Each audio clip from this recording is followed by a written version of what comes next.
Tonight, some stories begin with a life that changes before it is understood, a moment of happiness lost to something no one can control, a beauty that captures the eye yet hides a truth far more fragile, a voice innocent yet revealing what the world truly believes, and a creation that speaks not from itself, but from something greater. Some rise, some are lost, but all are shaped by what they never see.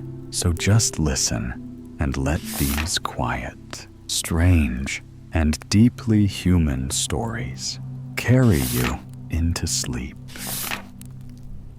A story from the sand dunes. This is a story of the sand dunes of Jutland. But it doesn't begin there. No, it begins far away to the south in Spain. The ocean is the highway between the two countries. So now, let your thoughts journey to Spain. It is warm there, and it is beautiful. The fiery red pomegranate blossoms grow among the dark laurels.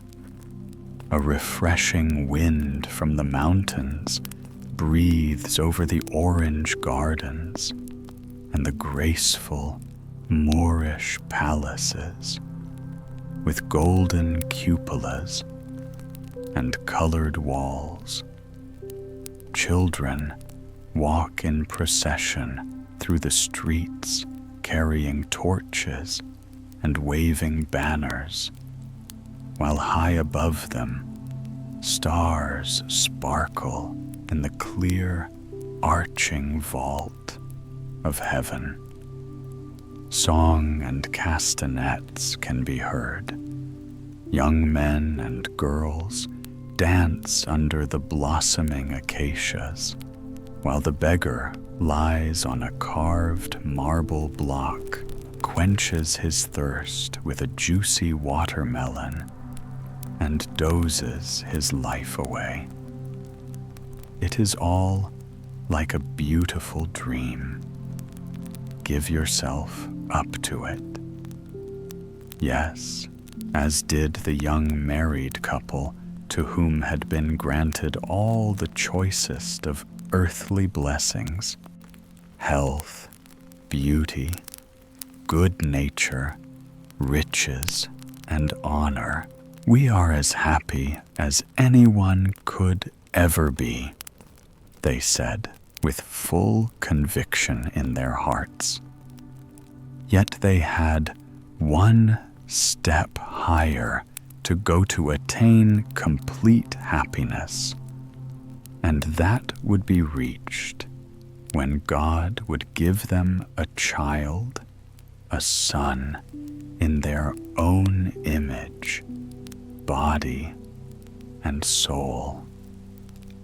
That blessed child would be welcomed with jubilance, cared for with the utmost love and tenderness, and be surrounded by all the luxuries that riches and an influential family can provide. Meanwhile, the days glided past each like a holiday. Life is a precious gift of love, almost too great to understand, said the wife. And just to think that this fullness of bliss shall still increase and grow in another life throughout eternity. I can hardly conceive of it. And it certainly also shows the arrogance of people, said her husband. It really shows a terrible conceit when people persuade themselves to think they'll live forever. Become as God. Were these not the words of the serpent, the master of lies? You surely don't doubt that there is a life after this, do you? Asked his young wife. And it was as if a shadow passed through their sunlit thoughts for the first time. Faith promises it, I know, and the priests tell us it is so, said the young man. But happy as I am now, I feel and know that it is only pride, an arrogant thought that demands another life after this, an extension of this happiness. Haven't we been granted enough in this life so that we could and should be satisfied? Yes, that has been given us, said the young wife. But how many thousands find this life a heavy trail? How many have been thrown into this world only to find poverty, shame, sickness, and misfortune? No, if there were no afterlife, the blessings on this earth would be too unequally divided. Our God would not be a God of justice. The beggar down on the street has pleasures just as dear to him as the king enjoys in his splendid palace, said the young man. And what about the poor beast of burden that is beaten and starved and works itself to death? Doesn't it sense the bitterness of its miserable life? Why shouldn't it too demand an afterlife and call it unfair that it wasn't granted the advantages of a higher creation? Christ told us, "In my Father's house are many mansions," answered the young wife. The kingdom of heaven is as infinite as God's love. The animal is His creation too, and I don't believe that any single life will be lost, but that each will be granted the greatest share of happiness it is capable of receiving. But this world is good enough for me now, said the young man, as he slipped his arm around his lovely, amiable wife and smoked a cigarette on the open balcony where the cool air was heavy with the fragrance of orange blossoms and carnations. Songs and the clicking of castanets came from the street, while the stars glittered high above, and two eyes full of love, his wife's eyes, gazed on him with the expression of eternal love. A moment like this, he said, makes being born well worthwhile, just to experience such a moment and then vanish, he said, smiling, while his wife shook her finger reprovingly. And the cloud soon passed. They were much too happy. Everything that happened seemed only to add to their happiness and well-being. a change came, but it was only a change of place, not a change that diminished their happiness and enjoyment of life. The young man was appointed by the king to be ambassador to the court of Imperial Russia, a post of great honor, such as his birth and ability well fitted him to occupy. He had a great fortune of his own, and his young wife's wealth was equal to his, for she was the daughter of the richest and most respected merchant. And since one of her father's largest and finest ships would sail this year to Stockholm, it was arranged that the dear children, the daughter, and the son-in-law would travel on it to St. Petersburg. Everything was royally fitted out for the voyage, with soft carpets underfoot and silken splendor everywhere. There is an old heroic ballad familiar to all Danes called The King of England's Son. He also goes to sea in a splendid ship with its anchor inlaid with pure gold and every rope woven of silk. The ship of the Spanish merchant might have reminded one of this vessel, for the magnificence was similar, and the farewell thoughts were very much the same. God grant that we meet with joy again. The parting was brief, for a fair wind blew briskly off the Spanish coast. They hoped to reach their destination in a few weeks, but as soon as they were well out at sea, the wind died down to rest. The ocean grew smooth, and the waters reflected the glittering light of the stars of heaven. There were festive evenings in their richly appointed cabin. At last they wished the wind would rise again to speed them on their voyage. But every wind that arose came from the wrong direction. Weeks went by.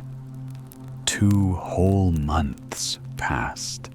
In fact, before the wind blew in their favor from the southwest, they were somewhere between Scotland and Jutland when the west wind burst forth, just as in the old ballad, The King of England's Son. While the sky was dark and the wind blew, and there was neither port nor land in view, they cast their anchor, but to no avail. They were blown to Denmark by a west wind gale. This occurred a long time ago. King Christian VII, still a young man, then sat on the throne of Denmark. Much has happened since then. There have been many changes and innovations. Lakes and swamps have become green meadows, while heaths have been plowed into useful land. And in the shelter of the West Jutlander's house, there now grow apple trees and roses, but you must seek these out, for they hide from the sharp west wind.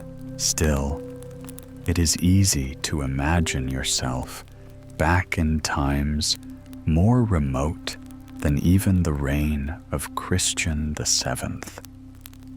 For now, as then, the brown heath of Jutland stretches for miles with its barrows, its mirages, its winding, rough, sandy roads. To the west, where broad streams of water flow into the fjords, there are marshes and meadows encircled by the high sand hills which rise up toward the sea like an alpine chain, with jagged summits broken only by high banks of clay. From these, the waves eat off giant mouthfuls year after year, so that the edges and summits topple down as though shaken by an earthquake. That's how it looks today, and that's how it looked many years ago when the happy couple sailed past it in their splendid ship. It was a bright, sunshiny Sunday in late September. The peals of the church bells extended to one another all along the Nysum fjord. The churches there are like immense stones, each like a piece of rock mountain.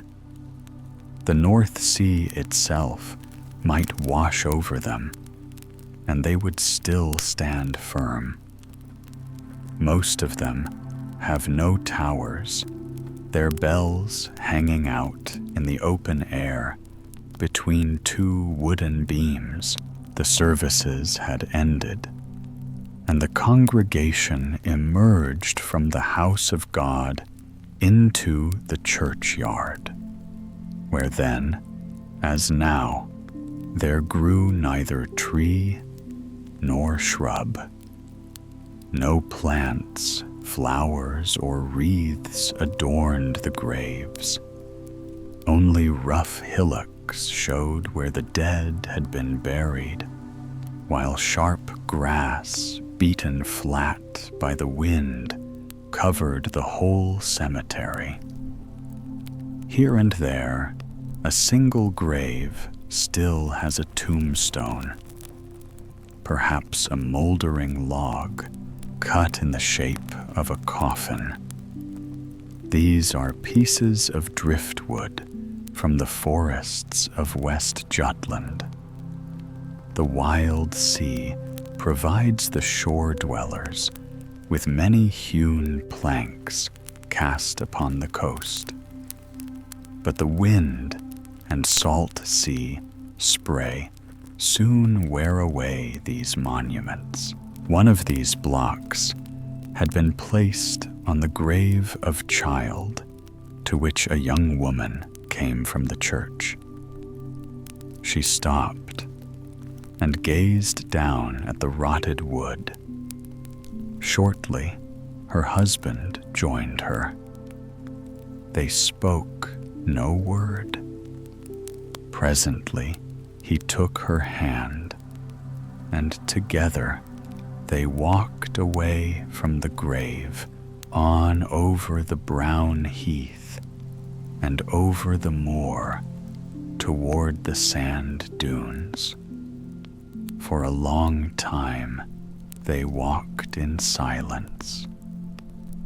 "That was a good sermon today," said the man.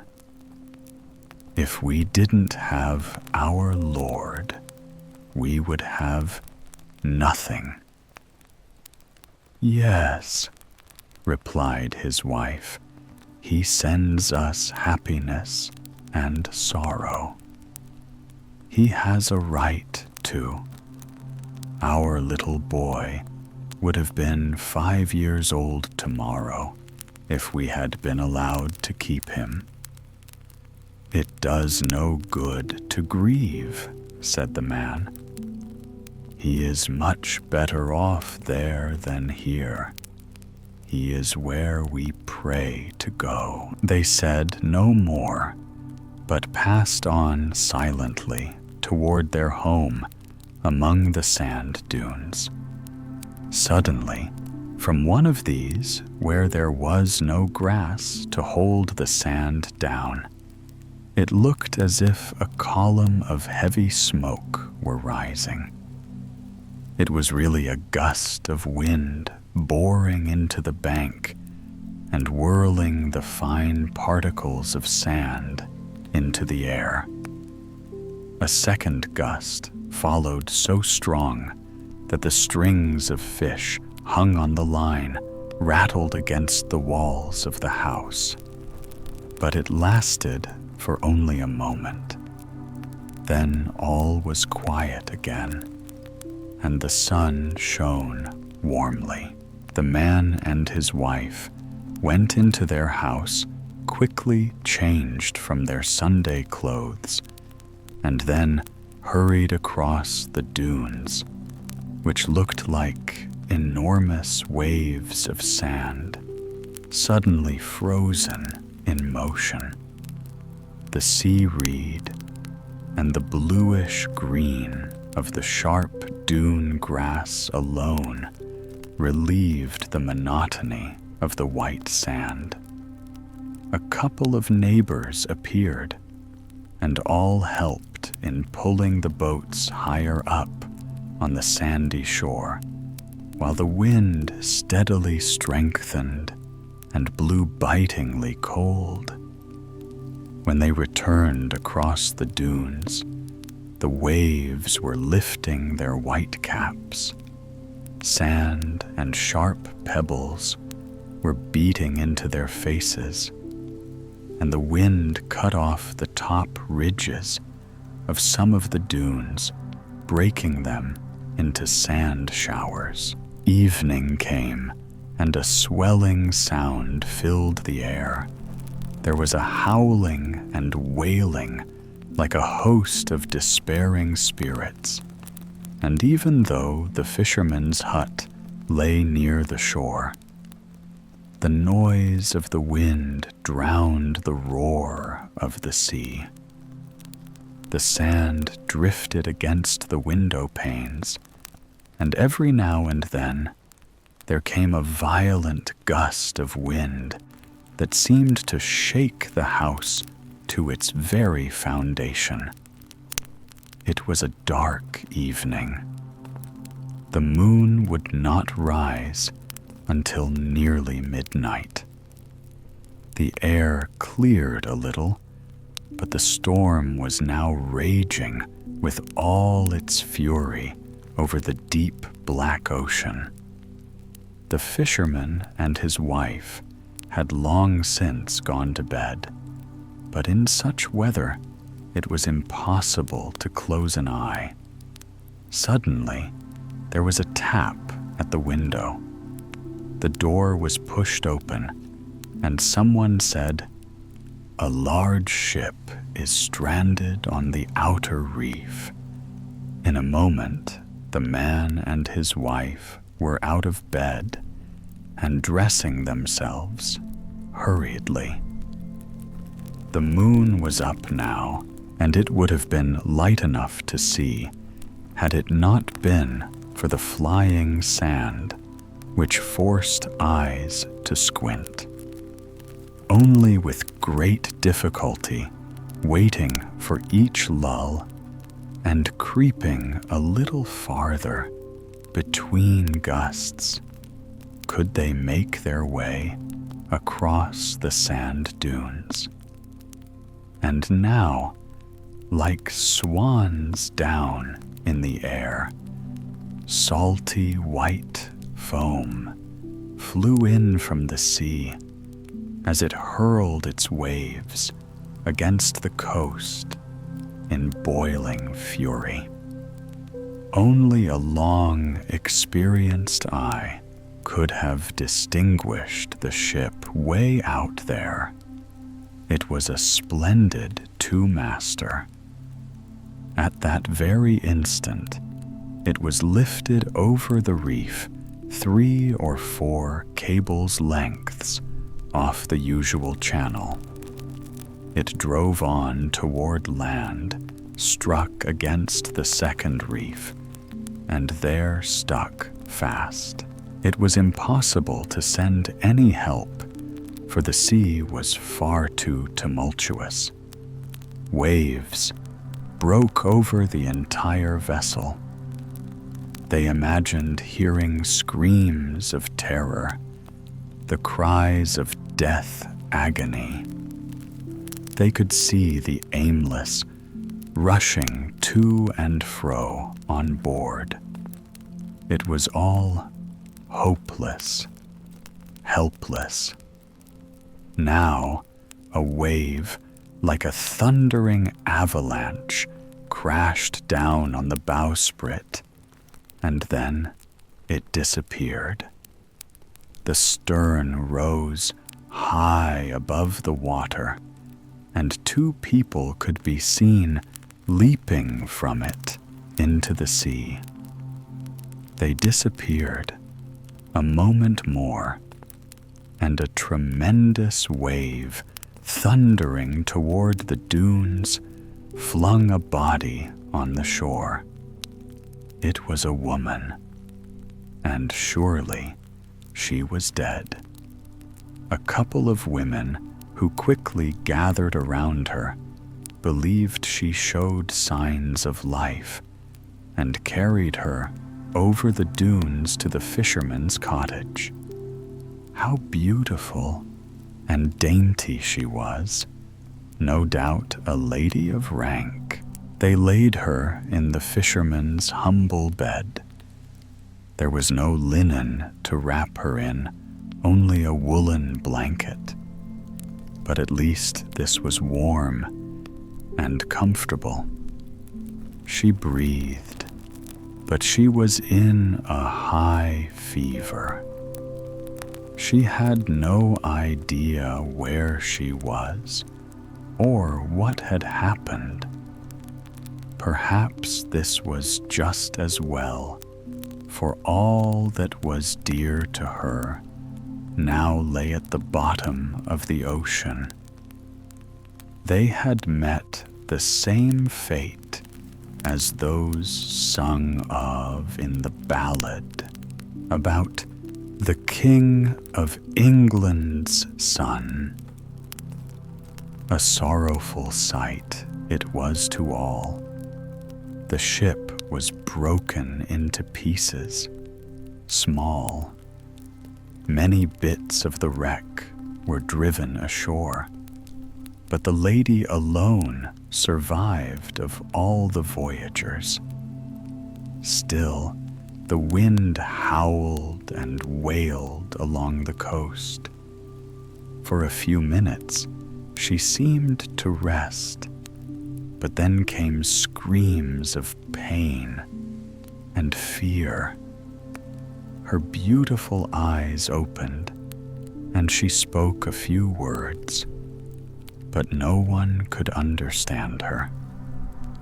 At last, after hours of suffering and struggles, there nestled in her arms a tiny newborn child. That child was to have rested under silken curtains in a beautiful home, was to have been welcomed to a life full of this world's riches. But our Lord had willed that he should be born in this humble hut, and not so much as one kiss was he to receive from the lips of his mother. The fisherman's wife placed the baby against its mother's heart, a heart that beat no longer. She was dead. And the child, who was to have been brought up in luxury and pleasure, had been hurled headlong into life, tossed by the sea among the sand dunes, there to experience the lot of a poor man and weary and dark days. And always the old song comes to our mind. On the king's son's cheek there was a tear. Pray Christ, I reach Bovbjerg, then I shan't fear. If only I had come to Herr Buga's strand, then no knight nor squire of any band would have dared against me lift a hand. The ship had been wrecked a little to the south of the Nissum Fjord, on the very shore that Herr Bug had once called his own. The hard, cruel times of the ballad, when the dwellers on the western coast treated castaways so inhumanly, had long passed. The shipwrecked were now treated with love and kindness as they are in our own time. The dying mother and the unfortunate child would have been treated with the utmost care and tenderness wherever the storm had driven them. But nowhere could they have received more sincere kindness than in the hut of that poor fisherwoman who only yesterday had stood with a sorrowful heart beside the grave of her child, who, if God had allowed him to live, would today have completed his 5th year. No one knew the identity of the dead woman, or from where she had come. The broken fragments of the wrecked ship brought no explanation. No letter or news of the daughter and son-in-law was ever received at the rich merchant's house in Spain. They could not have reached their destination, considering the violent storms that had raged for the last few weeks. For months they waited before admitting to themselves the sad truth: all lost, all perished. But in the hut of the fishermen, near the sand dunes of Hunsby, there was now a tiny infant. Where God provides food for 2, there is sure to be enough for a 3rd. And near the sea, there is always at least a plate of fish for hungry mouths. They christened the little one Jorgen. Surely he must be a Jewish child, people said. His skin is so dark. He may just as easily be Italian or Spanish, said the clergyman. To the fisherman's wife, all 3 races seemed very much the same, but it was a great comfort to her to know that at least the child was really a baptized Christian.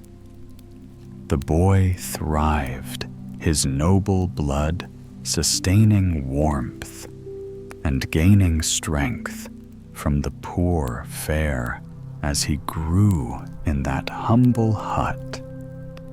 The Danish language, as spoken in West Jutland, became his own language.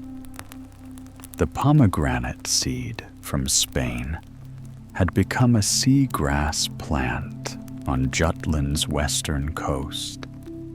And in this home, so foreign to his inheritance, he took root for the rest of his life. He was to experience hunger and cold, a poor man's wants and troubles, but also he was to know a poor man's pleasures. For everyone, childhood has its highlights, and the memories of these sparkle throughout one's whole life. What a full share of play and pleasure he had. All the miles of shore were strewn with playthings for him. It was a mosaic of pebbles, red as coral, yellow as amber, or white and round as birds' eggs, all bright with colors and smooth and polished by the sea. Even the dried-out skeleton of a fish, the water plants dried by the wind, or the shiny white seaweed, long and narrow, like strings fluttering among the rocks, were a delight to eye and heart. The boy was a wide-awake child, full of ability. How he could remember all the old stories or songs he had ever heard, and how clever he was with his fingers. He could make sailing ships out of stones and shells, or draw pictures that were quite an ornament to the room. He could carve his thoughts out of a stick, as his foster mother said, when he was still only a little boy, and his voice was how sweet, and caught the strain of a melody so quickly.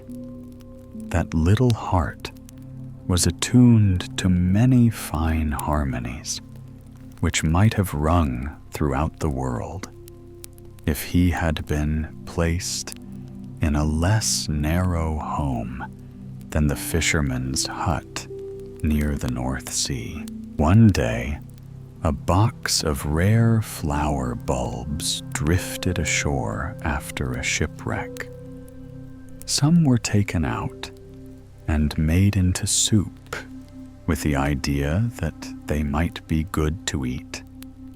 Others were just left to rot in the sand and never fulfilled their destiny, never unfolded the glorious beauty of form and color that lay hidden within them. Would such be the case with Jorgen? Life was soon over for the flower bulbs, but he still had many years to live and struggle. It never occurred either to him or his foster parents that their lives were lonely and monotonous. Days went by, and there was plenty to do and hear and see. The ocean itself was a great book of lessons. Every day it seemed to turn over a new page storm or calm. A shipwreck was an exciting event. The visit to the church was a festive event. Twice a year, the fisherman's hut had a visitor, and a very welcome one. This was the eel seller from Fjaltring up near Bovbjerg, who was the brother of Jorgen's foster mother. He came with a red wagon full of eels. It was shut up like a box and had blue and white tulips painted on it. It was drawn by 2 black oxen, and Jorgen was permitted to drive them. The eel man had a good head on him. He was a jolly guest.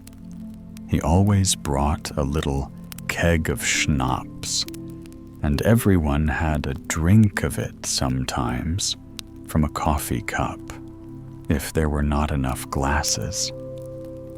Even Jorgen, little as he was, had a thimbleful. That was so he could digest the fat eels, said the eel man. Then he would tell them his old story, and whenever he heard people laugh at it, he always repeated it at once to the very same people as all talkative folks do. And as Jorgen used phrases from this story throughout his youth and later in life, we had better listen to it. The eels played out in the river, and Mother Eel said to her daughters, when they had begged for permission to explore a little way up the stream, "Don't go too far. The wicked man with his spear will come and catch you all." But they did go too far, and of the 8 of them, only 3 returned to their mother and wailed out their story. We had only gone a little distance beyond the door when the ugly man with the spear came and stabbed our 5 sisters to death. "They'll come back," said the eel mother. "No," said the daughters, "for he skinned them and cut them into bits and fried them." "They'll surely come back," said the eel mother. "Yes, but he ate them." "Still they'll come back," said the eel mother. "But he drank schnapps afterwards," said the daughters. "Oh my, howled the eel mother.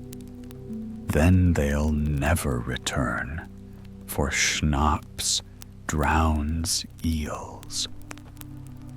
And for that very reason, people should always take a little schnapps after eating them. I finished the eel spearer, and this story ran like a thread of gold tinsel, his most humorous recollection, through the web of Jorgen's life. He too wanted to go past the threshold a little way up the river, or rather out into the wide world in a ship. But his foster mother objected, just as Mother Eel had objected. There are so many wicked men with spears. He longed to go a little past the sand dunes into the heath, and at last he did for 4 pleasant days, the brightest of his whole childhood, and he saw all of Jutland's happy home-like beauty and sunshine. He went to a party. It was a funeral party. A wealthy relative of the fisherman had died. His farm was far inland, to the east a bit northerly, as the saying goes. Jorgen's foster parents had to go, and they took him with them. They passed from the dunes over heath and swamp to the green pastures where the Skjerum River hollows out its bed. That brook full of eels where lived Mother Eel and her daughters, whom the wicked people speared and cut in pieces. And hadn't men often acted just as cruelly toward their fellow men? The good knight, Sir Bug, whose name lives in the old song, was murdered by wicked men. And though he himself was called good, he is said to have come very close to slaying the architect who built his castle with its tower and thick walls on the slope where the brook Skjærum falls into the Nissum fjord, just where Jorgen now stood with his foster parents. The ramparts and the red, crumbling fragments of the walls could still be seen. It was here that Sir Bug, after the architect had left, ordered one of his men to follow him. "Say to him, 'Master, the tower leans to one side,' and if he turns and looks to find out, you must slay him and take from him the money I have paid him. But if he turns, not let him depart in peace." The man obeyed, but the architect did not turn. Rather, did he answer clearly and boldly, "The tower does not lean, for I have built it well. But one day a man shall come from the west in a blue cloak, and he shall make it lean." And 100 years later, this came to pass. For the North Sea broke in, and the tower collapsed. But Predbjorn Gildenstjerne, who owned the castle at that time, built a new mansion on the slope higher up. This is still standing, and is called Norra Vosborg. Jorgen and his foster parents had to pass this place, so now he saw this and other spots that he had heard stories about in the long winter evenings. He saw the castle with its double moats choked with trees and bushes, and its rampart overhung with bracken. But the loveliest sight to him were the tall lime trees that reached right up to the roof and filled the air with fragrance. In the northwest corner of the garden stood a large bush bearing flowers as white as snow. They seemed strange to him among the green leaves of summer. It was an elder bush, the first he had seen blooming. That bush and the lime trees were stored safely away throughout the years. In a corner of his mind, a bit of the fragrance and beauty of Denmark kept to delight the old man. The journey continued and became still more pleasant. For outside Norra Vosborg, where they had found the flowering elder bush, they met other people who were also going to the funeral and drove on with them. Of course, all three of them had to sit on a little wooden chest with iron trimmings at the rear of the carriage, but they decided even that was better than walking. The carriage rolled away over the rough hillock rocks of the heath, and the oxen that drew it stopped to graze whenever a patch of fresh grass appeared among the heather. The sun shone warmly, and they saw the strange sight of rising smoke in the distance, as transparent as though beams of light were rolling and dancing over the heath. "That is Loki driving his flock," people said, and that was enough explanation for Jorgen. He felt as though he were driving right into fairyland, and yet everything was real, and how still it all was about them. The heath spread out before them, a wide, rich carpet with the heather in blossom. Mingled with the dark green juniper and fresh oak shoots, it studded the ground as if with bouquets. This was an inviting place to throw oneself down if it were not for the many poisonous snakes people said were there. And people spoke, too, of the wolves that used to be found there so often that the district was known as Ulfborg Herred. The old man who was driving the wagon told them how in his father's day the horses often had fierce battles with wild beasts since exterminated, and how one morning he found a horse trampling on a wolf he had slain, while his own legs were quite bare of flesh, which had been gnawed off in the struggle. The wagon rolled too quickly over the rough heath and through the deep sand.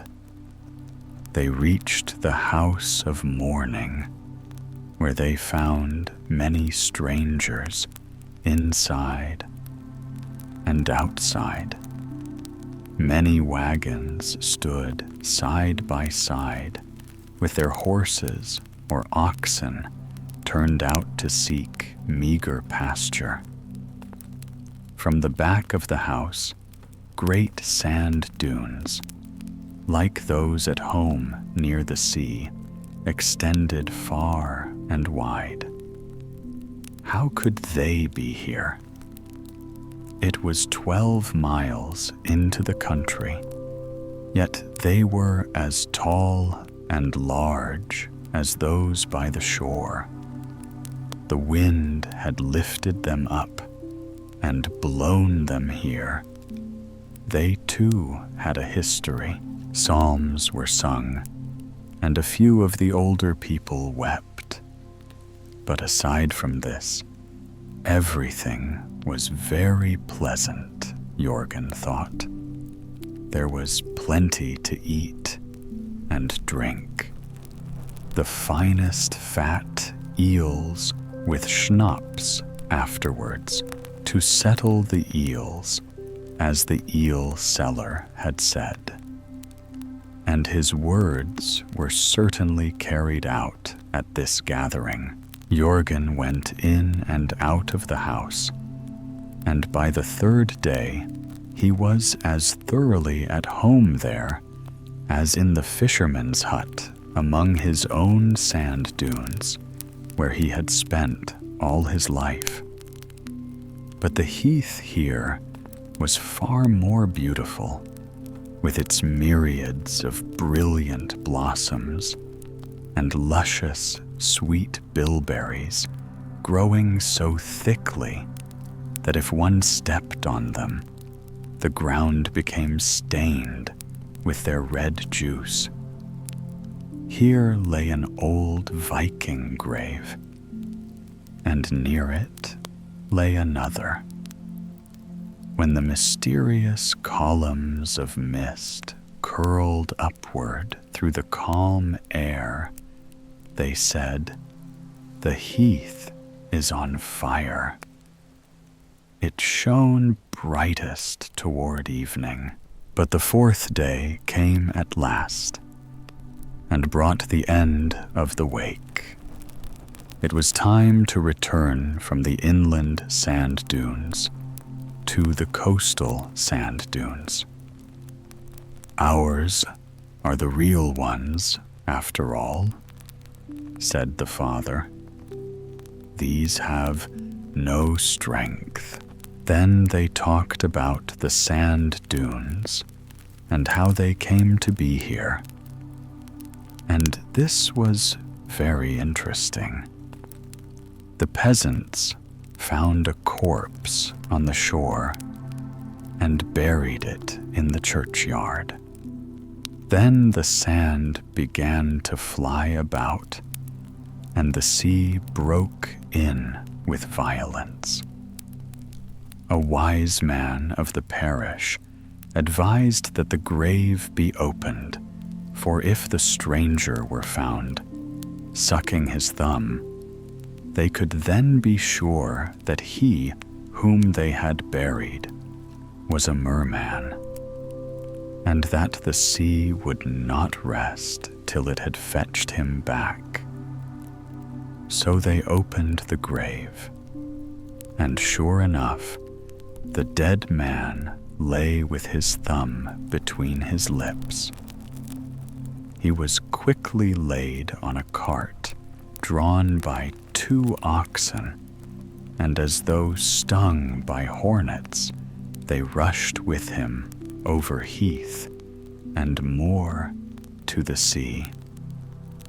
That stopped the shower of flying sand, but the dunes that it formed are still there.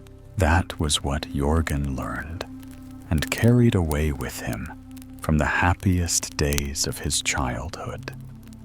Those 4 days at the funeral party. How wonderful it was, he thought, to go out into the world and see new places and new people. And he was to go still farther away. Before he had finished his 14th year, he was still a child. He did actually go out to look at a world through the eyes of a cabin boy. Now he had to endure bad weather, rough seas, and evil men. Scanty fare, cold nights, the rope's end, and blows from a hard fist. Yes, such were his experiences. There was something in his noble Spanish blood that continually boiled over and brought hot words to his lips. He soon learned it was wisest to restrain them, but in doing so, he felt somewhat as the eel must feel when it is skinned, cut up, and tossed into the frying pan. "I shall return again," said a voice within him. Now the ship touched at the Spanish coast, the home of Jorgen's parents. In fact, at the very town where they used to live in splendor and happiness. But he knew nothing of his homeland or his relatives, and even less did his family know of him. The shabby cabin boy was not even permitted to go ashore while the others went. But on the last day, it happened that some provisions had been bought, and Jorgen was told to carry them on board. There stood Jorgen in his wretched clothes, that looked as if they had been washed in a ditch and dried in a chimney. This was the first time that he, the dweller of the sand dunes, had ever seen a great city. How tall the houses were, how narrow the streets, swarming with human beings, constantly rushing to and fro, a regular whirlpool of townspeople and farmers, monks and soldiers, a clamor, a screaming, a jangling of bells from asses and mules, a clanging of bigger bells from the churches, song and musical instruments, knocking and hammering, for every tradesman seemed to have his shop, either on his threshold or on the sidewalk. And all the while, the hot sun burned down, and the air was heavy. It was as if one had entered a bake oven full of beetles, cockchafers, bees, and flies, all humming and buzzing with all their might. Jorgen hardly knew if he were walking or standing still. Suddenly, he saw before him the mighty portals of a cathedral, with lights streaming out through the twilight of the colonnades, and the fragrance of incense saluting him. Even the poorest beggar in rags could venture to climb those stairs and enter. The sailor who had taken Jorgen ashore went into the church. Jorgen followed, and soon he stood in the sanctuary. Colored pictures glowed out from golden backgrounds. Amid flowers and candles, at the altar, he beheld the Blessed Virgin holding the Holy Child. Priests in their vestments were chanting, while pretty choir boys swung silver censers. What magnificence he saw there! All this glory and beauty streaming into Jorgen's soul nearly overpowered him. The church and the faith of his fathers surrounded him and awakened a chord in his soul, causing tears to come to his eyes. From the cathedral, they proceeded to the market. A heavy load of provisions was piled upon him. It was a long way back, and when he grew tired, he wanted to rest in front of a large and splendid palace decorated with statues and marble pillars with broad steps. But as he rested his burden against the wall, a porter dressed in gold lace bustled out, waving a silver-headed cane, and drove him away. Him, the grandson of that house. But no one knew it himself, least of all. And so he returned to the ship and accepted, as before, his share of cuffs, broken slumbers, and hard work. Such was his first experience in life. It is good for a man to bear the yoke in his youth, they say. Yes, if he makes up for it in old age. When the term of his signing on was ended, and the ship was anchored in the Ringkjøbing fjord. He went home to the Hunsby sand dunes. But his foster mother was dead. She had died during his voyage.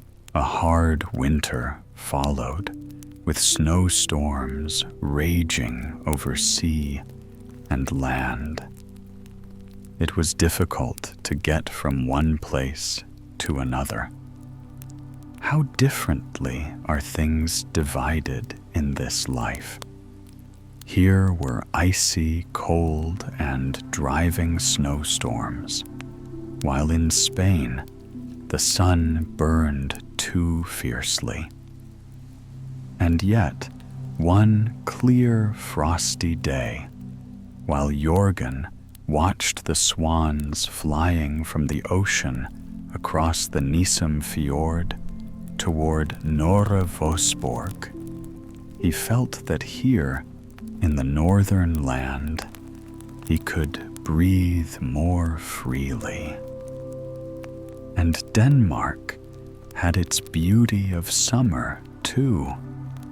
He imagined he could see the heath with its flowers and ripe, juicy berries, while the lime trees and elder bush of Norra Vosborg stood blooming before him. He must go back there again. It was toward spring, and the fishing began. Jorgen helped, for he had grown during the last year. He was quick and alert at his work, and there was no lack of spirit in him. He could swim and tread water, turn over, and tumble in the water. They often warned him to beware of the mackerel shoals, which it is said seize the best swimmer, drag him down into the water, and eat him. That would be the end of him. But that never happened to Jorgen. Among his neighbors on the sand dunes was a boy named Morten. He and Jorgen had become good friends, and now they shipped out together on a vessel bound for Norway. Afterwards, they went to Holland together. They had never quarreled, but when one is hot-blooded by nature, one can easily start something. And that Jorgen did one day over nothing. They were sitting together behind the cabin door, eating off the same clay dish, when Jorgen, who held his pocket knife in his hand, raised it toward Morten with a threatening gesture, his cheeks deadly pale and his eyes blazing with fury. But Morten only said, "So you're the sort who uses a knife." At those words, Jorgen's hand was lowered. He said no word, but finished his dinner and went off to work. Morten said, "Hit me in the face. I deserve it. There's something in me that's always boiling over." "Oh, forget it," said Morten, and they became better friends than ever. When they had returned home to the sand dunes, and people heard the story of this quarrel, they said that Jorgen was like a pot that easily boiled over, but that he was an honest pot anyway. But he's no Jutlander. No one can call him a Jutland pot, was Morton's witty answer. They were both young and healthy, well-built, and with strong limbs. Jorgen was the more active. Up in Norway, the peasants go into the mountains and take their cattle there to find pasture. On the western coast of Jutland, the fishermen build huts among the sand dunes. They build them with planks from shipwrecks and cover them over with heath and turf. Here the fishermen live and sleep during the early spring. Each fisherman has a girl as a servant. She is called his Eisepige. She supplies the bait, for the hooks must be ready on the wharf, with warm ale to refresh him, and cooks his food when he returns to his hut, tired and hungry. The girls carry the fish up from the boat, cut it up, and in short, have plenty to do. Jorgen, his foster father, a few other fishermen and their girls had a hut together. Morton lived in the next hut. One of the girls, named Elsa, had known Jorgen ever since they were both little children. They were quite fond of each other and always happy to be together. They were much alike in disposition, but quite different in appearance.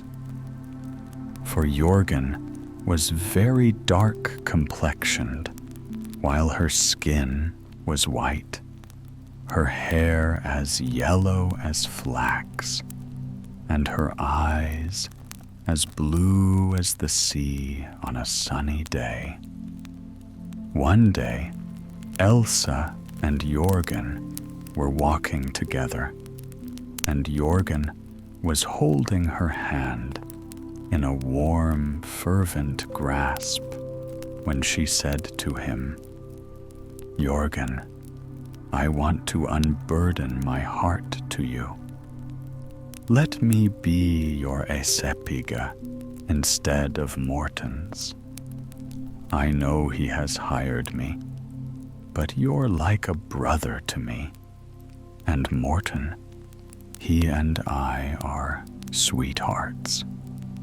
But now, don't go and tell everybody else about it." Jorgen felt as if the sand dunes were whirling beneath him. He didn't say a word, he only nodded. And that was the same as saying, "Yes, sure." This was all that was necessary to make him feel a bitter hatred in his heart for Morton. The more he thought about it, the clearer he realized that Morton had robbed him of the only creature he loved. Never before had he understood his own feelings toward Elsa, and now all hope of winning her for himself was gone. When the fishermen are returning home over a fairly rough sea, it is interesting to see how the boats pass over the sand reefs. One man stands upright, while the rest watch him, sitting with their oars, ready to use the moment he signals that a great wave is coming, which will lift the boat over the reef. It comes, and the vessel is tossed up so that its very keel can be seen from the shore.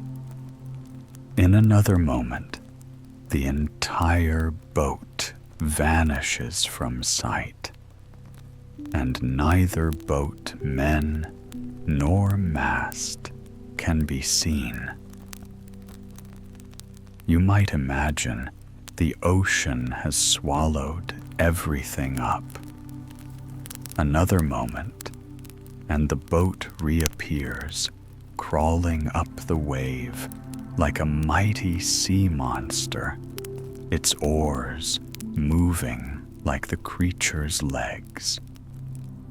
The second and third reefs are crossed in the same way, and then the fishermen spring into shallow water and drag their boat ashore.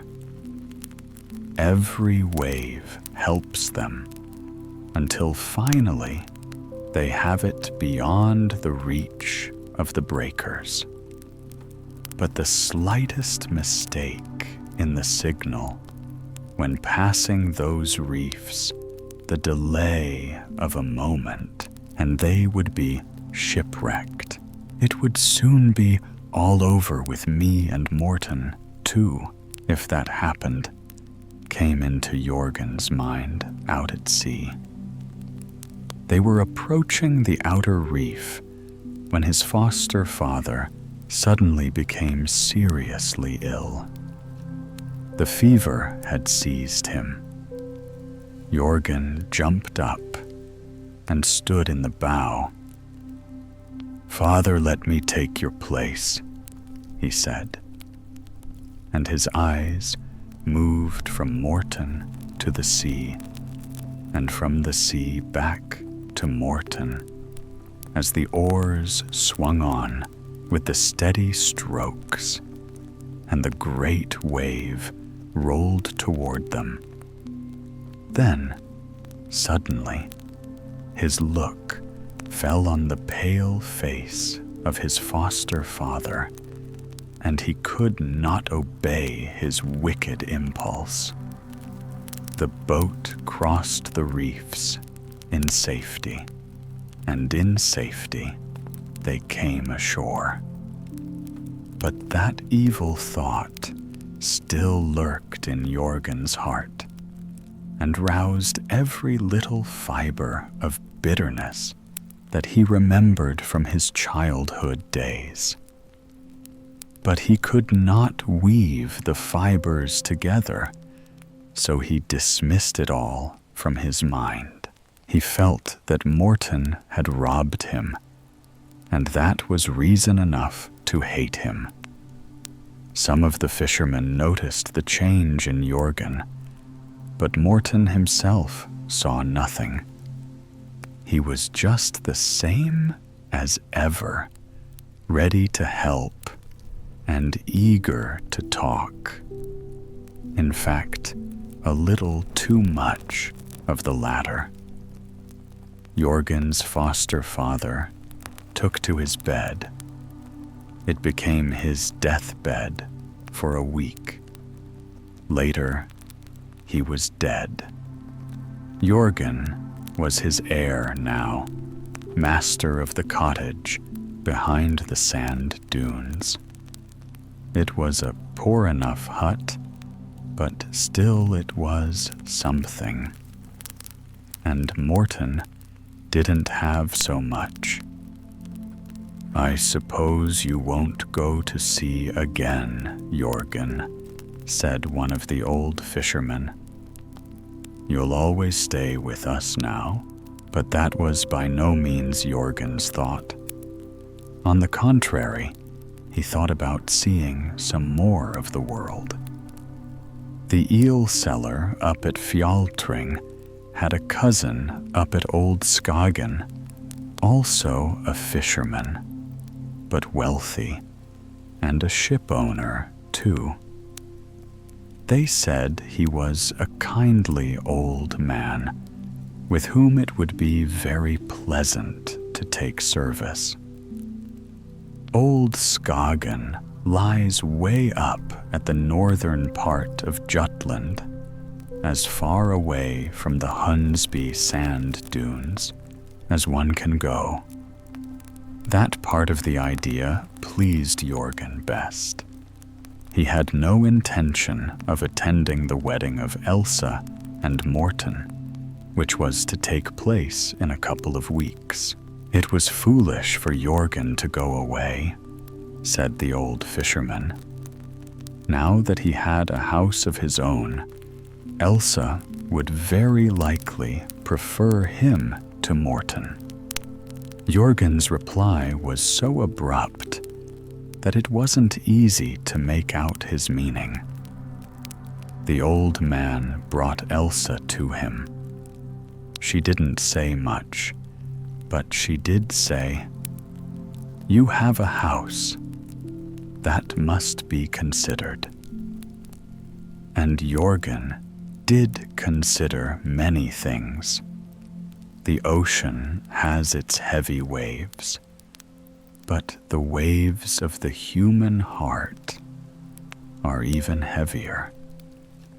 Many thoughts, strong and weak, passed through Jorgen's heart and head before he asked Elsa, "Suppose Morten had a house as good as mine. Which of us would you rather have?" "But Morten doesn't have one and never will have one." "But suppose he did have one? Why then, I'd take Morten, of course, for that's the way I feel about him. But one must have something to live on." All night, Jorgen thought over this answer. There was something within him. He found something he himself couldn't figure out. It was stronger even than his love for Elsa. He went to Morten, and what he said and did had been well considered. He offered to sell his house to him on the lowest possible terms, explaining that it would please him better to go to sea again. When Elsa heard about it, she thanked him with a kiss, for she really did love Morten better. Jorgen was going to leave early next morning. Late the evening before, he had a sudden desire to go to see Morten once more. On his way among the sand dunes, he met the old fisherman, who greatly disapproved of his leaving, and who declared Morten must carry a charm sewn up in his pocket to make the young girls fall in love with him. Jorgen brushed aside such talk and bade him farewell. Then he proceeded to Morten's hut, where he heard loud voices. Evidently, Morten was not alone. For a moment, Jorgen stood irresolute. Least of all did he want to meet Elsa there, and now that he thought it over, he would prefer not having Morten thank him all over again. So he turned back without entering. Next morning, before daylight, he tied up his bundle, gathered his provisions, and started through the sand dunes to the shore. It was easier walking by the sea than along the heavy, sandy road. And besides, it was shorter, for he was going first to Fjaltring, near Bovbjerg, where lived the eel seller, whom he had promised to visit. The ocean was smooth and blue, and as he walked, he crushed under his feet the shells and pebbles, the playthings of his childhood. As he was walking, his nose began to bleed, and a couple of large drops fell on his sleeve. It seemed a trivial enough matter, but a trivial matter can sometimes be of importance. He soon stopped the bleeding, wiped his sleeve, and walked on. It seemed as if this had cleared both his heart and head. When he found sea kale growing in the sand, he broke off a branch and stuck it in his hat, determined to be joyful and happy. Wasn't he going out into the world, a little way up the river, as the young eels had so longed to do? But beware of wicked people who will spear you, skin you, cut you in pieces, and lay you in dishes, he repeated to himself. I'll slip through the world whole-skinned. Courage is a strong weapon. The sun was already high when he reached the narrow inlet between the North Sea and the Nissum Fjord. Then he looked back and made out in the distance 2 men on horseback, with others following them, all riding at great speed. This did not concern him. The ferry boat was on the opposite side of the bay, but Jorgen shouted till it came across for him. He sprang on board, but before the ferry was halfway across, the men who had followed him on horseback arrived on the shore, and with threatening gestures called for him to return in the name of the law. Jorgen couldn't imagine what it meant, but thought it would be best to return. So he took the oar himself and rowed back. In an instant, the men had leaped into the boat, and before he was aware of it, they had bound his hands together with a rope. It's well you're caught, they said. Your crime will cost you your life. He was accused of nothing less than murder.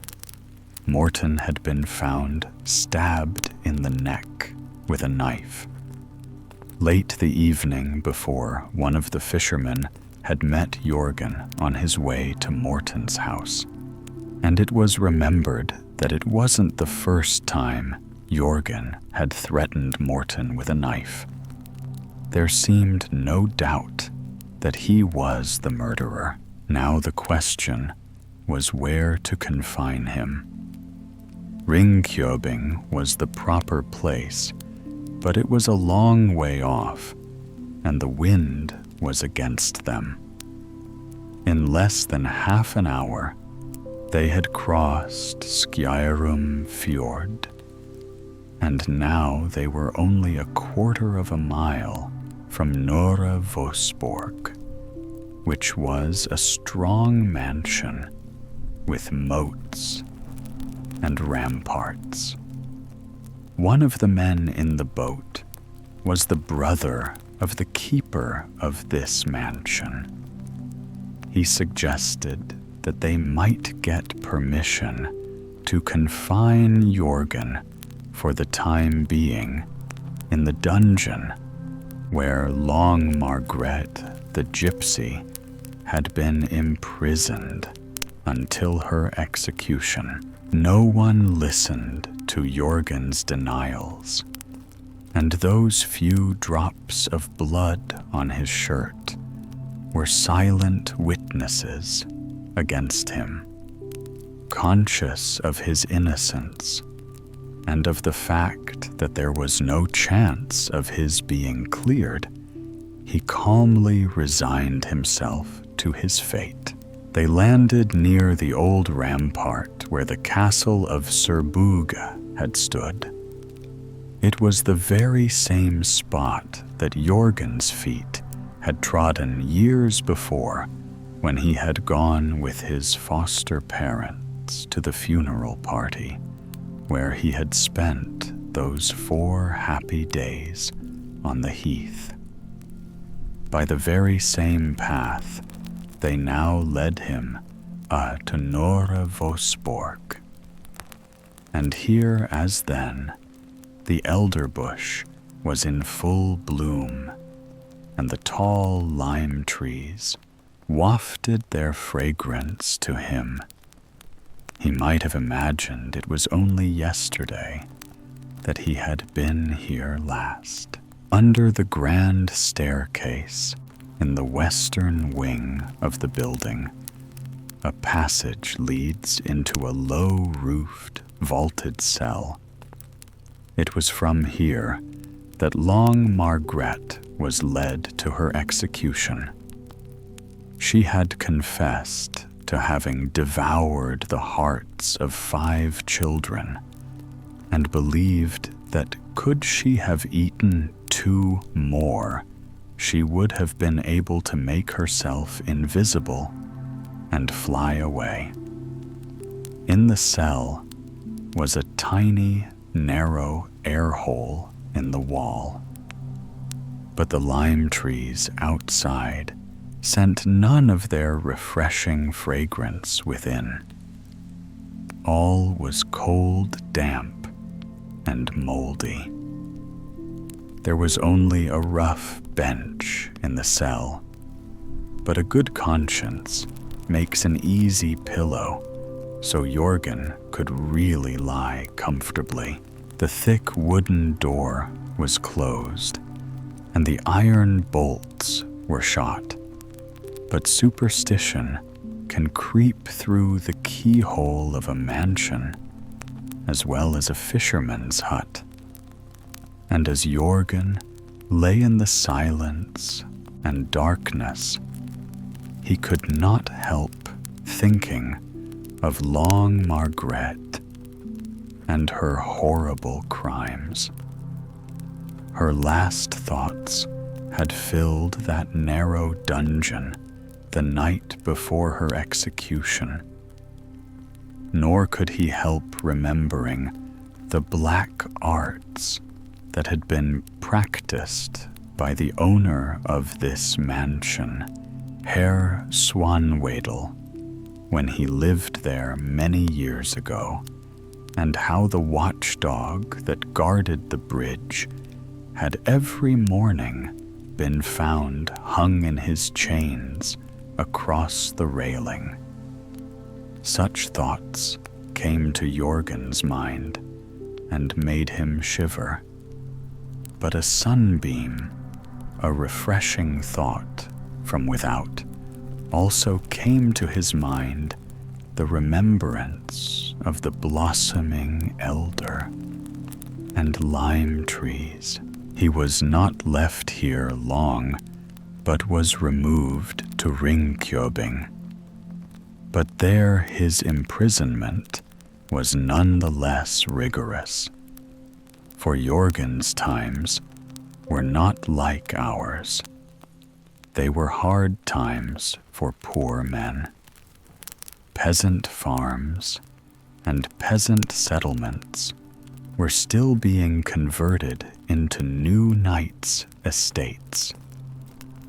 The coachman or valet of a nobleman was often appointed village judge, with power to condemn the peasant to a severe flogging or the loss of all his property for some trifling offense.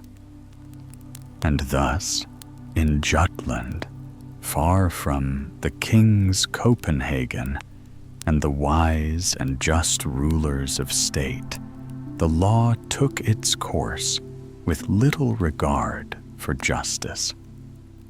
Jorgen and could expect that his case would be delayed. His wretched cell was bitterly cold. When would this misery end? Innocent, he had been thrown into misfortune and sorrow. That was his lot. He had plenty of time to think over the hard dealing that this world had given him, and to wonder why this fate had been allotted him. Still, all would correct itself in that second life, which assuredly awaits us. In the poor fisherman's cottage, that faith had taken firm root in his soul.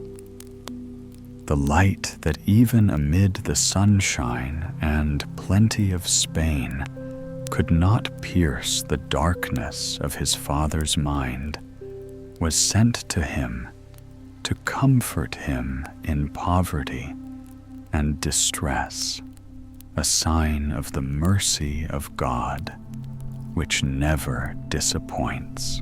Now the spring storms settled in. The roaring of the North Sea can be heard for miles inland, and when the tempests abate, there is a thundering as of hundreds of heavy wagons rolling over a hard, tunneled road. In his dungeon, Jorgen heard this sound, and it was a relief to him. No old melodies could so move him as the music of the rolling ocean, the boundless ocean that had carried him throughout the world with the speed of winds, the ocean over which men pass carrying their own house with them, like the snails carry theirs, always standing on their own native ground, even in foreign lands. How he listened to that deep thunder, how his thoughts surged into a turmoil within him. Free, free, how wonderful to be free, even if with a patched shirt and shoes without soles. Sometimes his soul burned with indignant anger, and he pounded the wall with his clenched fist. Weeks, months, a whole year passed, and then the gypsy, Niels Tuve, the horse dealer, as he was called, was picked up, and then better times came. It was established that Jorgen was innocent. The evening before Jorgen's departure, the night of the murder, Morten and Niels Tuve had met at a little tavern north of Ringkjøbing Fjord. A couple of glasses were emptied, not enough to get drunk on, but enough to loosen Morten's tongue. He began to boast of having bought a house and of getting married, and when Niels asked from where he was getting the money, Morten proudly slapped his hand to his pocket. "The money's here right where it ought to be," he said. This boast cost him his life, for when he rose to go, Niels followed him and stabbed him in the back with a knife, all for the sake of money that was not in his pocket at all. There was a great deal of talk about the affair, but for us, it is enough to know that Jorgen was released. But what compensation did he receive for the long, weary days he spent in the cold and loneliness? and for being despised by his fellow man. Why, he was told it was lucky for him. He was innocent. Now he could go. To be sure, the mayor gave him 10 marks for traveling expenses, and several citizens of Ringkjobing offered him beer and good food, for there are a few kind hearts in the world. Not all men spear skin and devour their fellows, but the best thing of all was that a merchant from Skagen named Brune, the same man with whom Jorgen had intended to take service before his imprisonment, had come to Ringkjobing on business at just that time and heard the whole story. He was kind-hearted and sympathized with Jorgen's sufferings. Now he would do him a little kindness and prove to him that there are some good people in the world. Out of prison, not only to freedom, but to a paradise of love and kindness. But it is no man's fate to drain a cup of unmixed bitterness. If even man could not endure to offer such to his fellow man, how could the all-loving God let the past be dead and buried? Said Merchant Brune. We'll draw a heavy black line over the last year and burn the calendar, and in 2 days we'll be off together for Skagen. Happy, friendly, peaceful Skagen. People call it the out-of-the-way corner of the country. It's a blessed chimney corner with windows opening out to the whole wide world. What a journey to breathe the fresh air again, to emerge from the cold, damp prison air into the warm sunshine. The heath was gay with blooming heather. The shepherd boy perched on a warrior's grave mound, shrilling his flute made from sheep bones. Fata Morgana, the beautiful mirage of the desert, flaunted her hanging gardens and floating woods, and the wonderful transparent phenomenon called Loki driving his flock could be seen. They traveled up toward the Lime Fjord, toward Skagen, through the land of the Vends, whence the men with the long beards, which had earned them the name of Lombards, had emigrated when in the days of the famine under King Sneo, it was decreed that all the children and old people should be put to death. But Gambaruk, a noble woman of great wealth, had proposed instead that all the young should leave the country.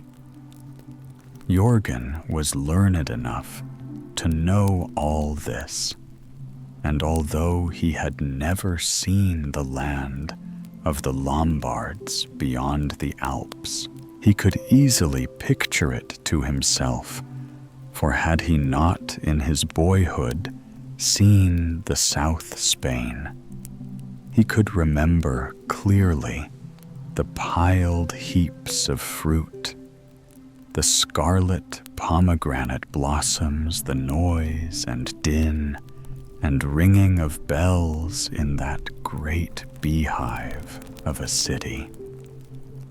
But he still loved best the land of his home, and Jorgen's home was Denmark. At last they reached Vendilskaga, as Skagen is called in the Old Norse and Icelandic sagas. Even then, Old Skagen, with its Easter and Wester town, stretched for miles, with sand dunes and farmland, as far as the lighthouse near Grennen. Houses and farms were strewn among the shifting sand dunes. It is a wild land where the wind plays constantly in the loose sand, and where the screams of seagulls, sea swallows, and wild swans cut sharply through the eardrum. A few miles southwest of Grennen is High or Old Skagen. Here merchant Brunna lived, and here Jorgen would now live. The house was tarred. Each of the little outhouses had an inverted boat for a roof, and driftwood joined together formed the pigsty. There was no enclosure, for there was nothing to enclose. But on ropes strung in long rows, one above another, hung countless fishes, drying in the wind. The whole shore was strewn with dead herring. In fact, the nets could hardly be thrown into the sea before they would be filled with them. Great loads of herring were caught and taken inland. They were so plentiful that many were often thrown back into the sea or left to rot on the sand.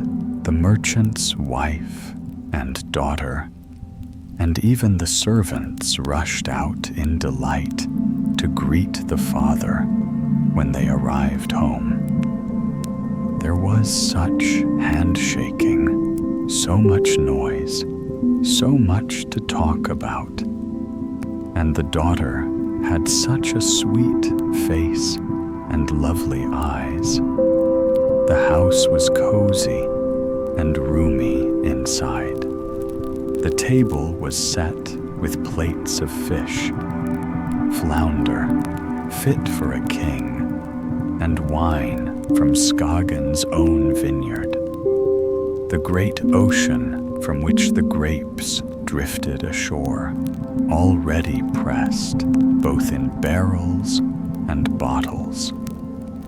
When mother and daughter had heard who Jorgen was, and learned how cruelly he, an innocent man, had been treated, they looked upon him with kindness, and the beautiful Miss Clara's bright eyes sparkled more warmly than before. Jorgen found a blessed home in Old Skagen. It did his heart good.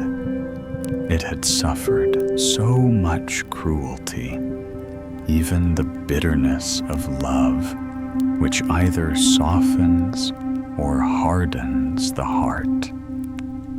But Jorgen was still young, his heart still soft, and there was a vacant place in it. For that reason, it was perhaps just as well that in 3 weeks Clara was to sail for Kristiansand in Norway to spend the winter with an aunt. The Sunday before her departure, all were to go together to Holy Communion.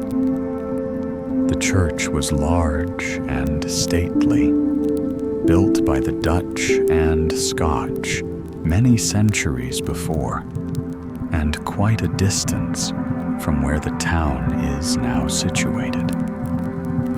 The church was somewhat dilapidated now, and the way through the deep sand made hard walking. But people did not mind these difficulties to get to the house of God, to sing psalms, and to hear the sermon. The sand was piled up outside the wall around the cemetery, but the graves had still been kept free of it. It was the largest church north of the Lime Fjord.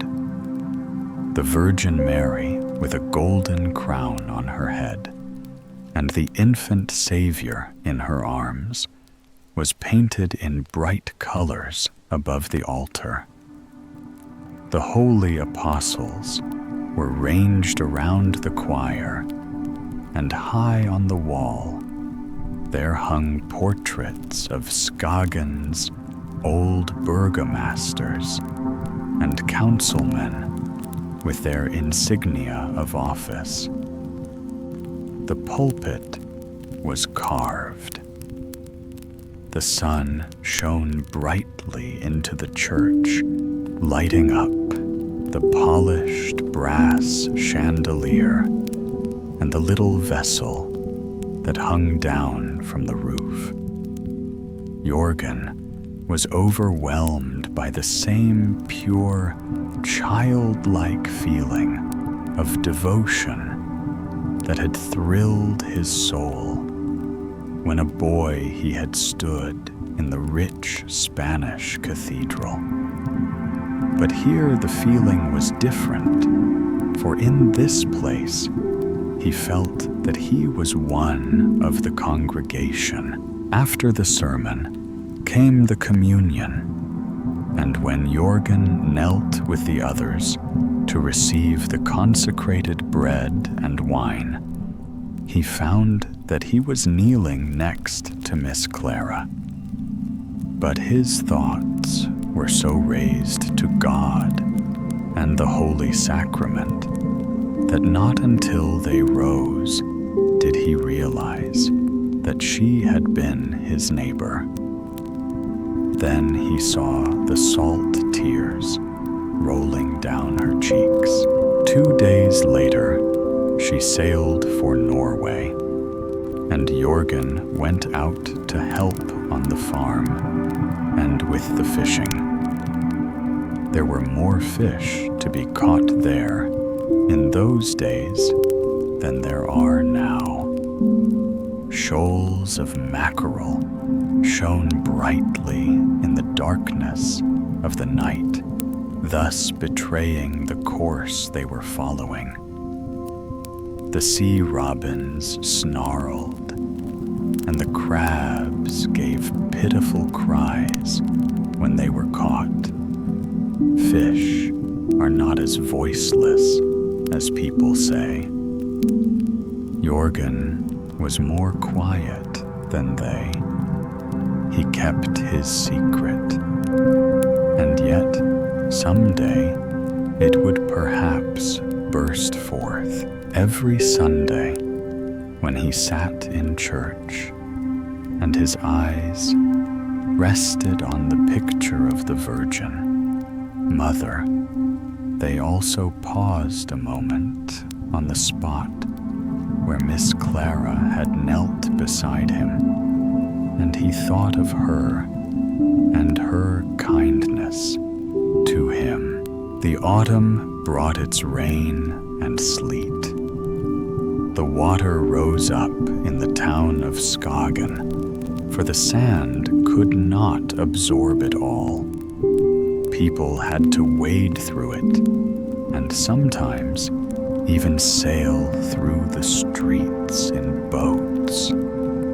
Snowstorms and sandstorms followed. Ship after ship was wrecked on those fatal reefs. The sand whirled about and buried the houses until the occupants had to creep out through the chimneys. But that was not an unusual occurrence there. Indoors were comfort and warmth. The blazing and crackling fires were fed with peat or with dried wood from the wrecks, and Merchant Brunne read aloud from an old chronicle. He read about Prince Hamlet of Denmark and of how he landed from England and fought a great battle near Bovbjerg. His grave was at Ram, only a few miles from the eel seller's home, where the heath was like an immense cemetery, studded with hundreds of Viking grave mounds. Merchant Brunne had visited Hamlet's grave. There was more talk of the olden days and of their English and Scottish neighbors. And then Jorgen sang the old ballad about the King of England's son, about the stately ship and how it was decked out. The blessed words of our dear Lord were written in gold on panels aboard, on the prow in colors rare. The king's son clasped his maiden fair.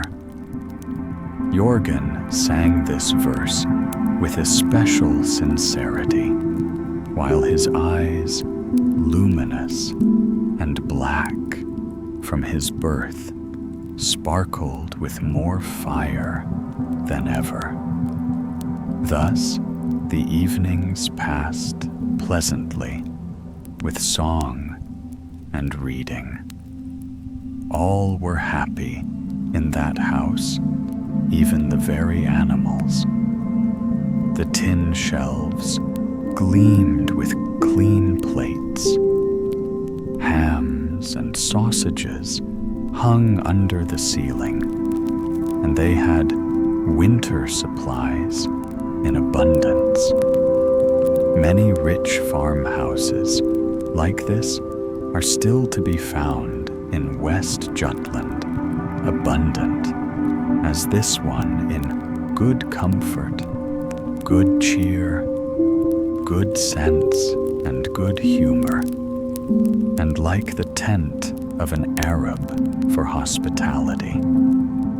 Jorgen had never spent so happy a time, at least since the 4 days of the funeral, when he was a child. And still, Miss Clara was absent, but she was never absent from their thoughts or conversation.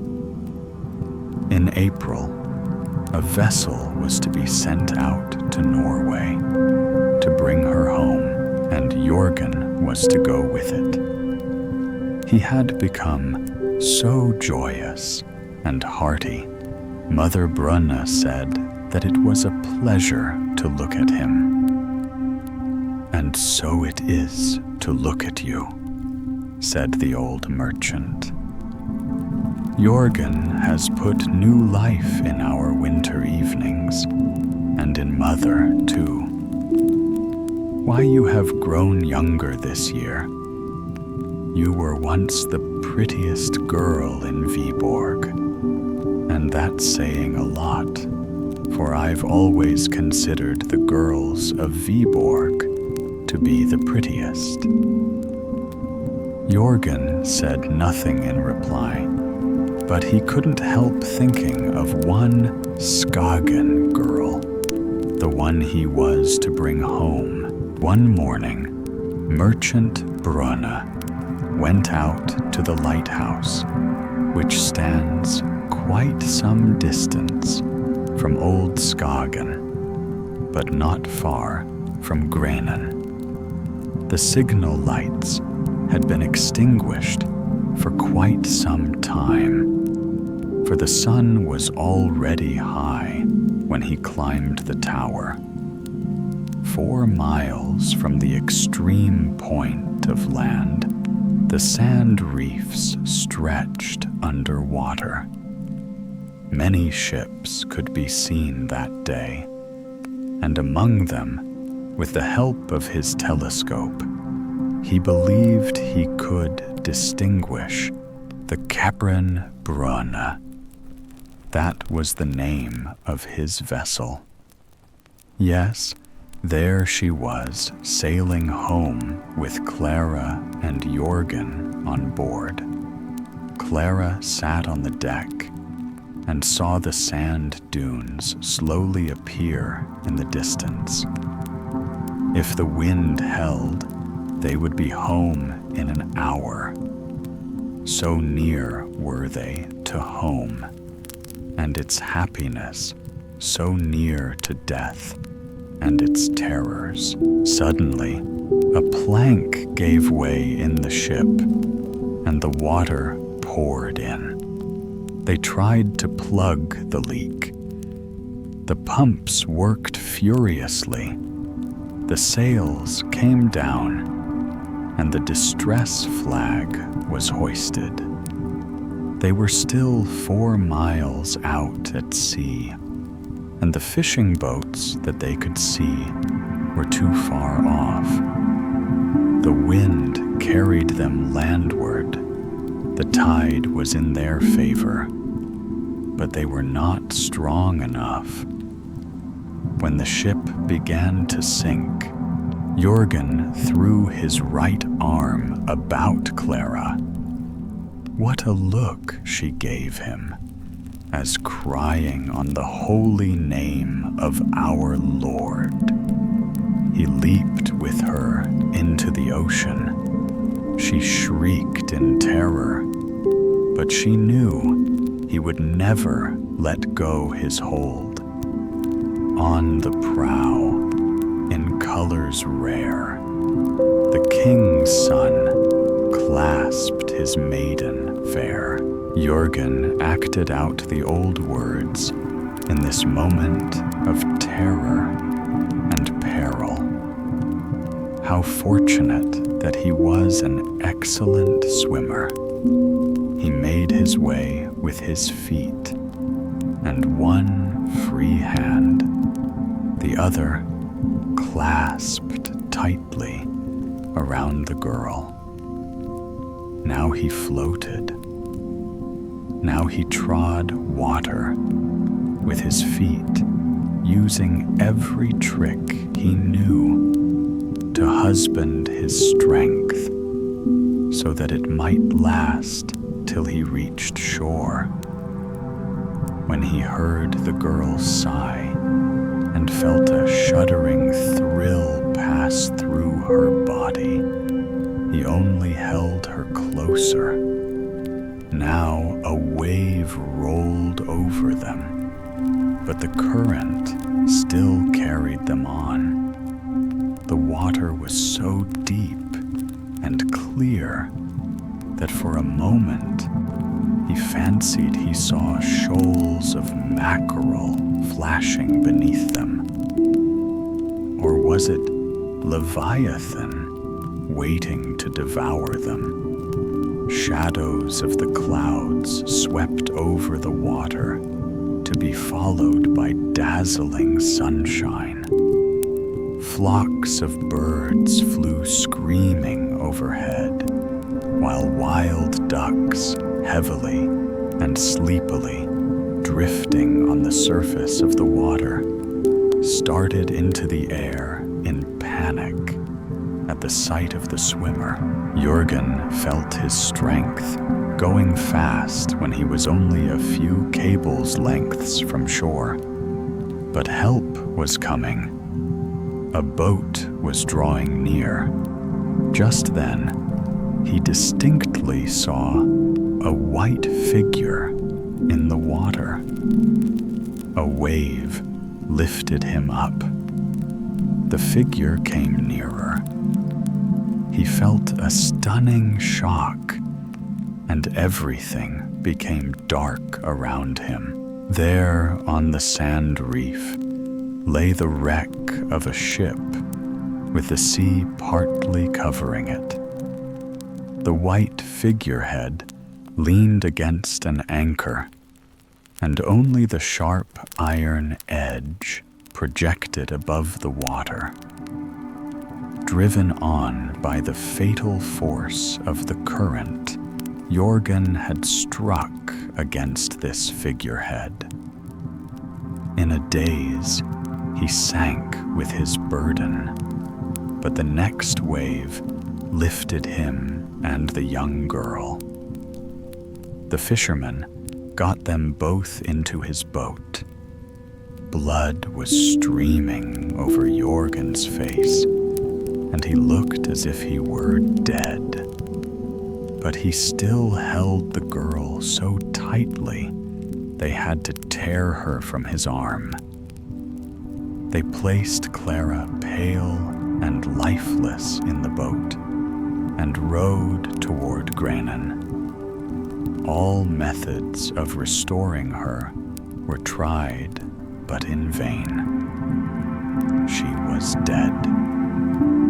For some time, Jorgen must have been carrying a corpse, struggling and wrestling for the life of one who was already dead. Jorgen still breathed, and they carried him to the nearest cottage in the sand dunes, a sort of army surgeon. He was also a smith and a trader, who happened to be on the spot, bound up his wound, and the next day a physician was sent for from Hjörring, but his brain was affected. He lay raving and uttering wild cries until the third day, when he fell into a sort of trance.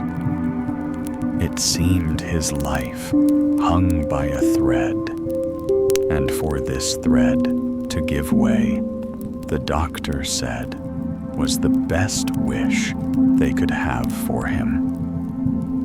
Let us pray for our Lord to take him.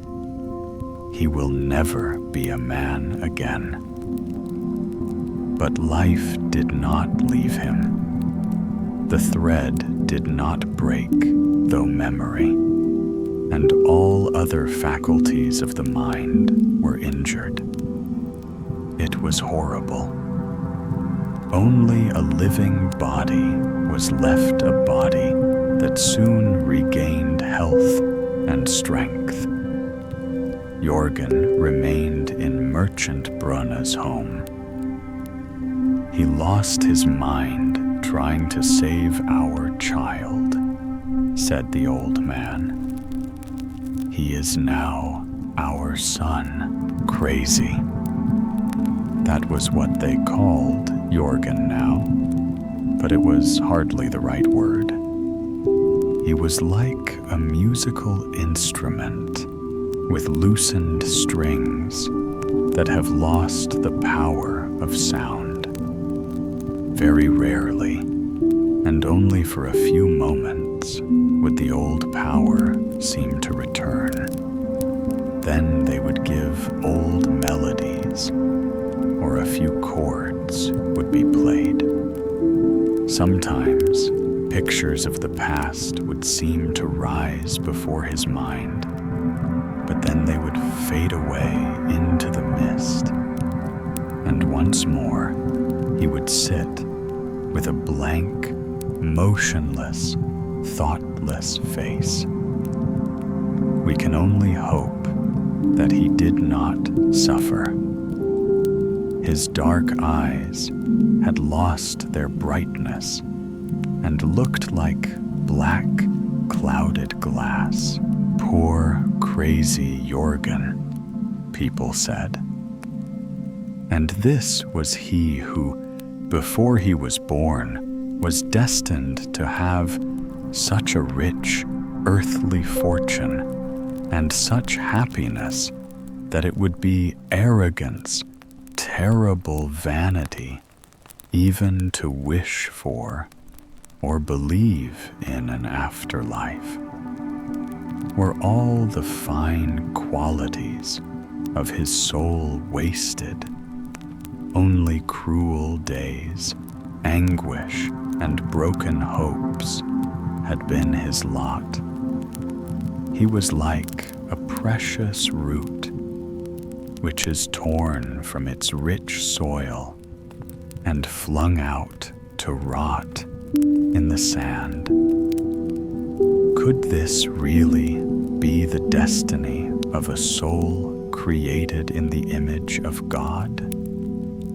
A mere game battered by the chances of this world?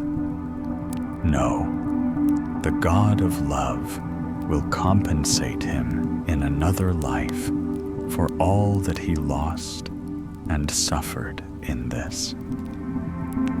The Lord is loving unto every man, and his mercy is over all his works.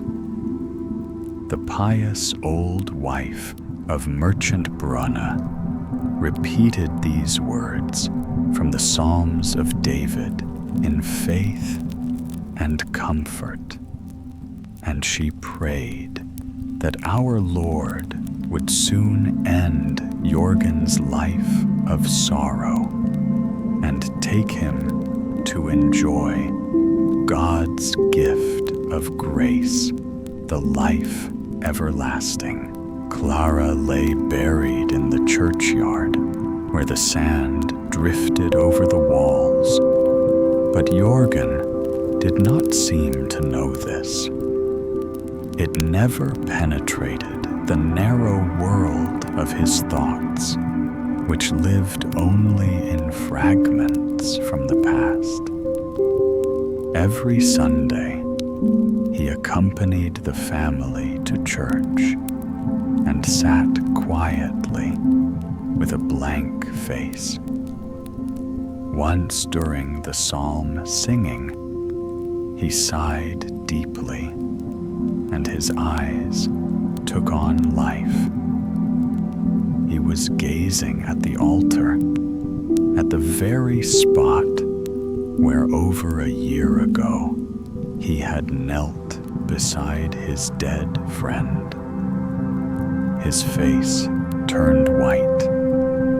His lips murmured her name, and the tears rolled down his cheeks. They gently led him from the church, but he told them that he was well, and that he had no recollection of what had happened. Poor soul, tried indeed, but not rejected by our Lord. For who dares doubt that God, our Creator, is all-wise and all-loving? Our heart and our mind give us this truth, and the Bible confirms it. His mercy is over all his works.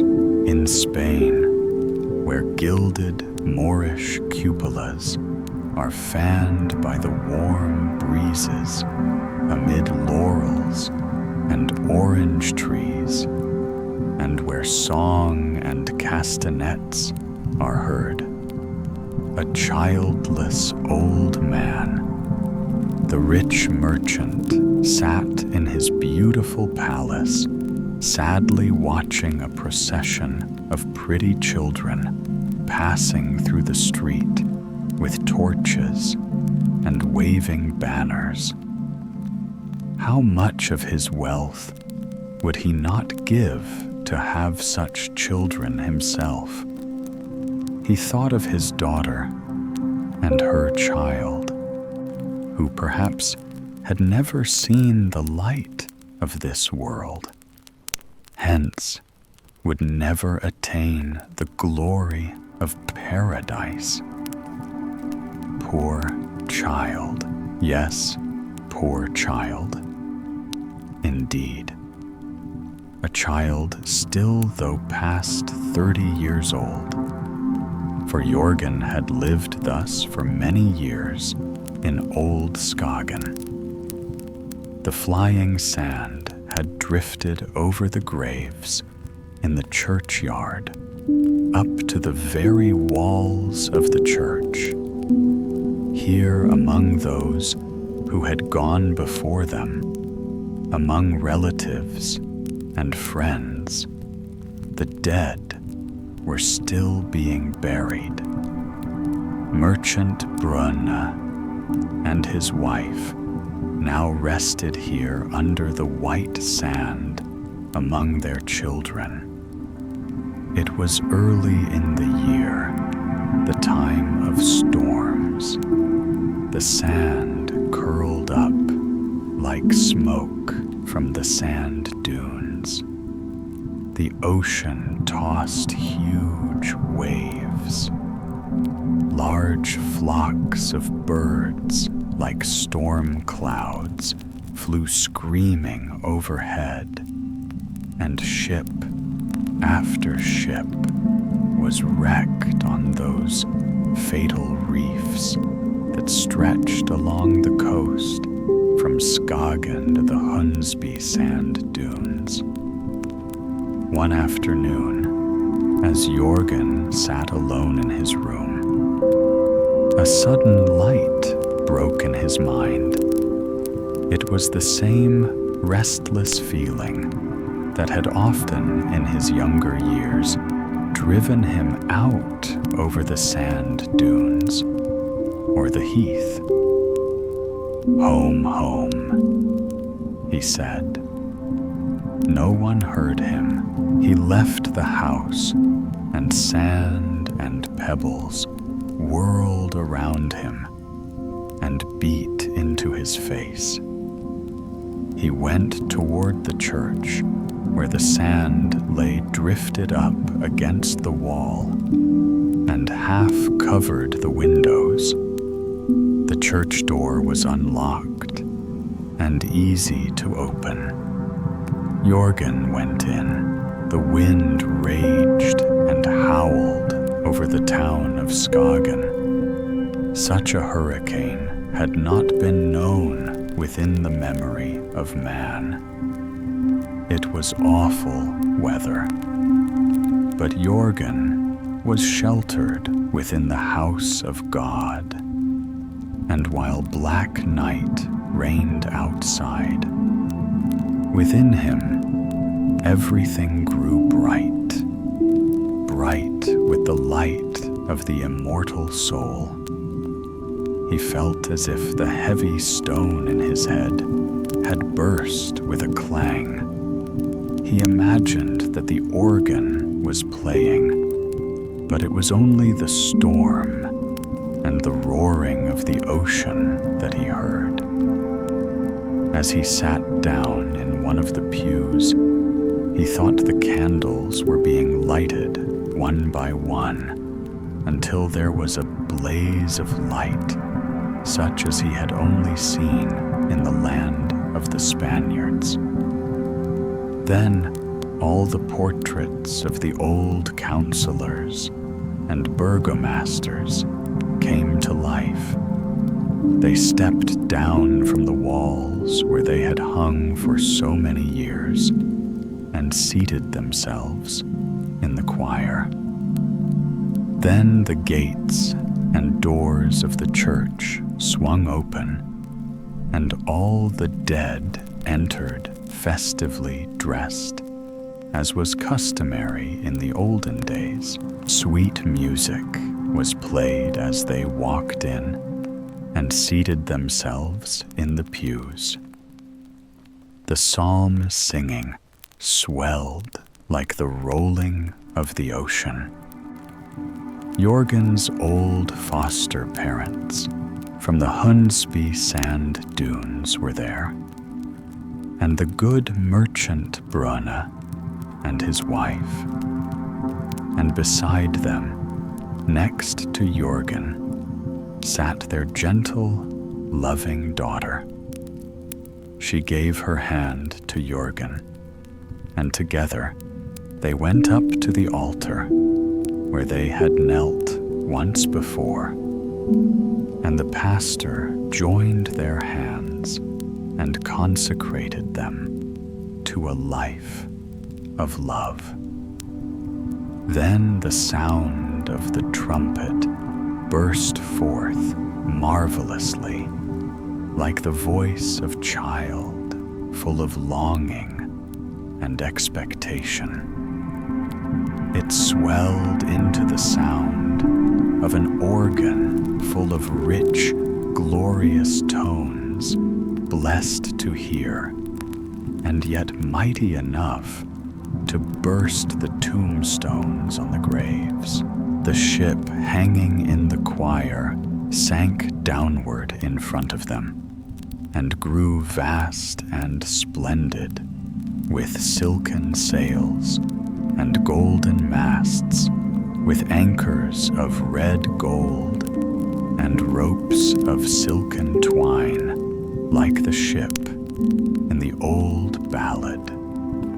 The bridal couple stepped on board, and all the congregation followed. There were room and enjoyment for all.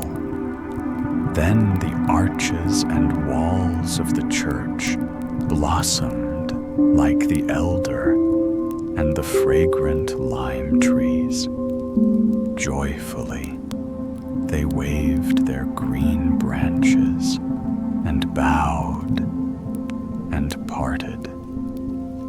The ship was lifted up and sailed with them through the ocean, through the air. Every candle in the church became a tiny star. The winds sang a hymn, and all joined in love to glory. No life shall be lost. Supreme happiness forever. Hallelujah. And these were Jorgen's last words in this mortal world, for the thread that held the immortal spirit snapped. Only a lifeless corpse lay in the dark church, while the storm howled and covered it with drifting sand. The next morning was Sunday, and the pastor and congregation set out for church. The road, buried in sand, was almost impassable. When they reached the church, they found an enormous sand heap completely covering the door. Then the pastor prayed briefly and said that as God had now closed the door to this his house, they must go forth and raise him a new one elsewhere. So they sang a psalm and returned home. In vain, Jorgen was sought throughout the town of Skagen and the sand dunes. It was supposed that the rolling waves of sand had buried him beneath them, but his body was entombed in a vast sarcophagus in the very church itself.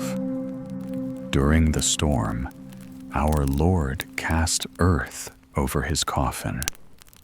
The great heaps of sand lay above and around it, and they cover it to this day. The drifting sand lies piled above those mighty arches. Thorns and wild roses now twine over the church, where the visitor struggles on toward its tower, still showing above the sand. His tombstone may be seen for miles. No king ever had a more magnificent one, and no one will ever disturb the repose of the dead, for none until now has ever known his resting place. For this story was sung to me by the storm among the sand dunes. Beautiful. Alfred, the sculptor. Yes, you know him, don't you? We all know him. He was awarded the gold medal, traveled to Italy, and came home again. He was young then. In fact, he is still young, though he is 10 years older than he was at that time. After he returned home, he visited one of the little provincial towns on the island of Zealand. The whole village knew who the stranger was, and in his honor, one of the richest families gave a party. Everyone of any importance or owning any property was invited. It was quite an event, and all the village knew about it without its being announced by the town crier. Apprentice boys and the children of poor people, and even some of their parents, stood outside the house looking at the lighted windows with their drawn curtains. And the watchman could imagine that he was giving the party. There were so many people in his street. There was an air of festivity everywhere, and inside the house too, for Mr. Alfred, the sculptor, was there. He talked and told stories, and everybody listened to him with pleasure and enthusiasm, but none more so than the elderly widow of a state official. As far as Mr. Alfred was concerned, she was like a blank sheet of gray blotting paper, absorbing everything that was said and demanding more. She was highly susceptible and unbelievably ignorant, a sort of female Caspar Hauser. "I should love to see Rome," she said. "It must be a wonderful city with all the many strangers continually arriving there. Now do tell us what Rome is like. How does the city look when you come in by the gate?"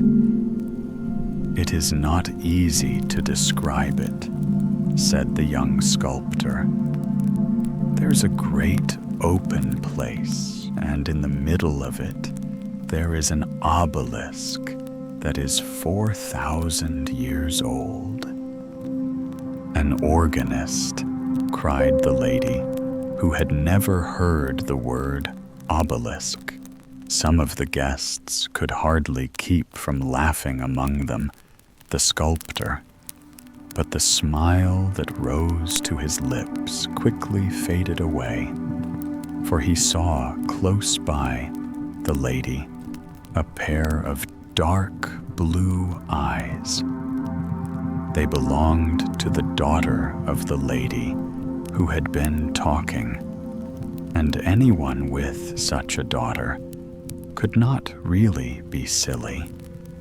The mother was like a fountain of questions, and the daughter, who listened silently, might pass for the naiad of the fountain. How beautiful she was! She was something for a sculptor to look at, but not to speak with, for indeed she talked, but very little. "Has the Pope a large family?" asked the lady. And the young man answered considerately, as if the question had been put differently. "No, he doesn't come of a very great family. "That's not what I mean," said the lady. "I mean, does he have a wife and children?" "The Pope isn't allowed to marry," he replied. "I don't approve of that," said the lady. She might well have talked and questioned him more intelligently. But if she hadn't said and asked what she did, would her daughter have leaned so gracefully on her shoulder, looking straight before her, with an almost melancholy smile on her lips? And Mr. Alfred told them of the glorious colors of Italy, the purple of the mountains, the blue of the Mediterranean, the blue of the southern skies, a beauty that could only be surpassed in the north by the deep blue eyes of a maiden. This he said with peculiar meaning, but she who should have understood it looked quite unconscious, and that too was charming. "Ah, Italy," sighed some of the guests. "Traveling," sighed others. "Charming, charming." "Well," said the widow, "if I win $50,000 in the lottery, we'll travel, my daughter and I. You, Mr. Alfred, must be our guide. We'll all three go with just one or two good friends with us." Then she smiled in such a friendly manner at the company that each of them could imagine he was the person who would accompany them to Italy. "Yes, we'll go to Italy, but not to the parts where the robbers are. We'll stay in Rome and only travel by the great highways where we'll be safe." And the daughter sighed very gently. And how much may lie in one little sigh, or be read into it? The young man read a great deal into it. Those two blue eyes, bright that evening in his honor, must conceal treasures of heart and mind, rarer than all the glories of Rome. When he left the party, he had lost his heart, lost it completely. To the young lady, now the widow's house, was where Mr. Alfred the sculptor could most frequently be found. It was understood that his calls were not for the lady herself, though he and she did all the talking. He really came for the sake of the daughter. They called her Kala. Her real name was Karen Milena, but the two names had been contracted into the single name, Kala. She was extremely, but some people said she was rather dull and probably slept late in the mornings. "She has been accustomed to that since childhood," said her mother. "She is as beautiful as Venus, and a beauty always tires easily. She does sleep rather late, but that's what makes her eyes so bright." What a power there was in these clear eyes, these deep blue eyes, still waters felt the truth of that proverb, and his heart sank into the depths. He spoke of his adventures, and Mama always asked the same naive and pertinent questions she had asked at their first meeting. It was a delight to hear Mr. Alfred speak. He told them of Naples, of trips to Mount Vesuvius, and showed them colored prints of some of the eruptions. The widow had never heard of such things before, much less taken time to think about them. "Mercy save us," she said. "So that's a burning mountain. But isn't it dangerous for the people who live there? Entire cities have been destroyed," he answered. "For example, Pompeii and Herculaneum. Oh, the poor people. And you saw all that yourself?" "Well, no. I didn't see any of the eruptions shown in these pictures, but I'll show you a drawing I made of an eruption I did see." He laid a pencil sketch on the table, and when Mama, who had been studying the highly colored prints, glanced at the black and white drawing, she cried in amazement. "When you saw it, did it throw up white fire?" For a moment, Alfred's respect for Kala's Mama nearly vanished. But then, dazzled by the light from Kala, he decided it was natural for the old lady to have no eye for color. After all, it didn't matter, for Kala's Mama had the most wonderful thing of all. She had Kala herself. And Alfred and Kala were engaged, which was inevitable. And the engagement was announced in the town newspaper. Mama brought 30 copies of the paper so she could cut out the announcement and send it to her friends. The betrothed couple were happy, and the mama-in-law-to-be was happy too. She said it seemed like being related to Thorvaldsen himself. "At any rate, you are his successor," she told Alfred. And it seemed to Alfred that Mama had this time really said something clever. Kala said nothing, but her eyes sparkled. Her every gesture was graceful. Yes, she was beautiful.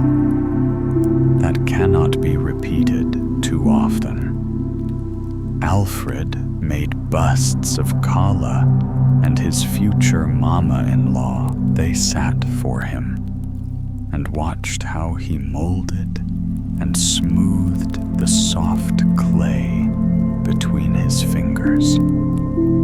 "I suppose it's only for us that you do this common work," said mama-in-law-to-be, "and don't have your servant do all that dabbing together.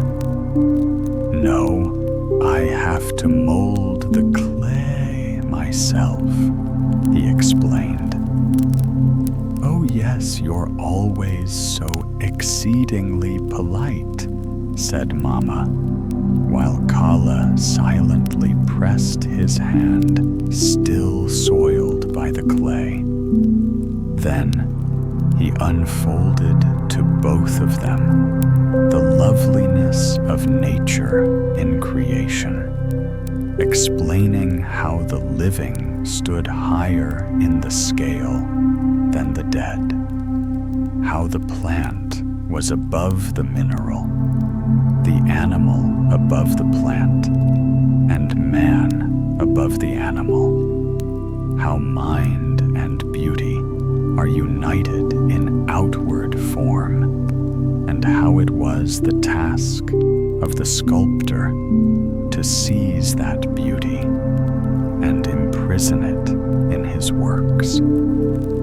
Kala sat silent and nodded approval of the thought, while Mama-in-law confessed, "It's hard to follow all that, but my thoughts manage to hobble slowly along after you. They whirl around, but I try to hold them fast." And the power of Kala's beauty held Alfred fast, seizing him and mastering him and filling his whole soul. There was beauty in Kala's every feature. It sparkled in her eyes, lurked in the corners of her mouth, and even in each movement of her fingers. The sculptor saw this. He spoke only of her thought, only of her, until the two became one.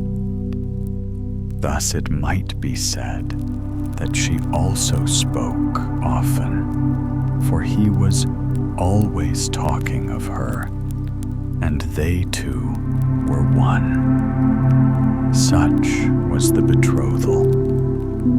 And now came the wedding day, with bridesmaids and presents, all duly mentioned in the wedding speech. Mama-in-law had set up a bust of Thorvaldsen, attired in a dressing gown, at one end of the table, for it was her whim that he was to be a guest. There were songs and toasts, for it was a gay wedding, and they were a handsome pair. Pygmalion gets his Galatea, one of the songs said. That is something from mythology, said Mama-in-law. Next day, the young couple left for Copenhagen, where they were to live. Mama-in-law went with them to give them a helping hand, she explained, which meant to take charge of the house. Kala was to live in a doll's house. Everything was so bright, new, and fine. There the three of them sat. And as for Alfred, to use a proverb that describes his circumstances, he sat like the bishop in the goose yard. The magic of form had fascinated him. He had regarded the case and had no interest in learning what the case contained. And that is unfortunate, very unfortunate in married life. If the case breaks and the gilding rubs off, the purchaser may repent of his bargain. It is very embarrassing to discover in a large party that one's suspender buttons are coming off and that one has no belt to fall back on. But it is still worse to realize at a great party that one's wife and mother-in-law are talking nonsense, and that one cannot think of a clever piece of wit to cover up the stupidity of it. The young couple often sat hand in hand, he speaking, and she letting drop a word now and then. with always the same melody, like a clock striking the same 2 or 3 notes constantly. It was really a mental relief when one of her friends, Sophie, came to visit them. Sophie wasn't pretty. To be sure, she was not deformed.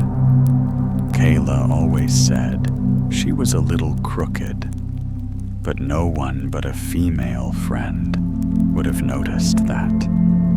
She was a very level-headed girl and had no idea that she might ever become dangerous here. Her visits brought a fresh breath of air into the doll's house air that they all agreed was certainly needed there. But they felt they needed more airing, so they came out into the air, and Mama-in-law and the young couple traveled to Italy.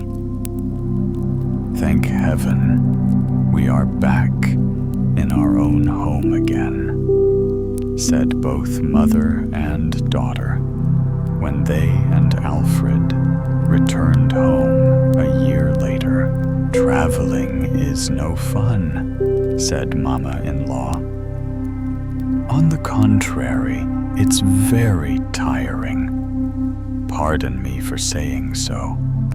I found the time dragged, even though I had my children with me.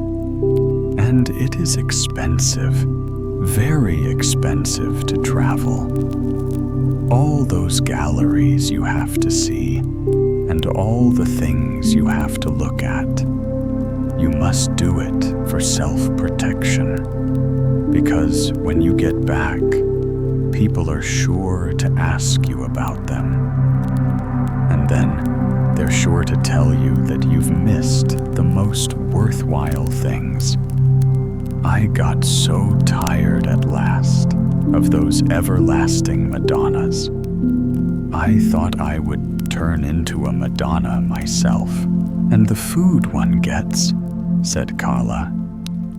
Yes, agreed Mama. Not even a dish of honest meat soup. It is awful the way they cook. And Carla had become tired from traveling. She was always tired. That was the trouble. Sophie came to live with them, and her presence was a real help. Mama-in-law had to admit that Sophie understood both housekeeping and art, though you would hardly have expected a knowledge of the last from a person of her modest background. Moreover, she was honest and loyal. She showed that clearly when Kala lay sick, fading away. If the case is everything, that case should be strong, or it is all over. And it was all over. With the case, Kala died. She was so beautiful, said Mama. She was very different from the antiques because they're all so damaged. Kala was completely perfect, just as a beauty should be. Alfred wept, and the mother wept, and both went into mourning. The black dresses became Mama very well, so she wore her mourning the longer. Moreover, she soon experienced another grief when she saw Alfred marry again.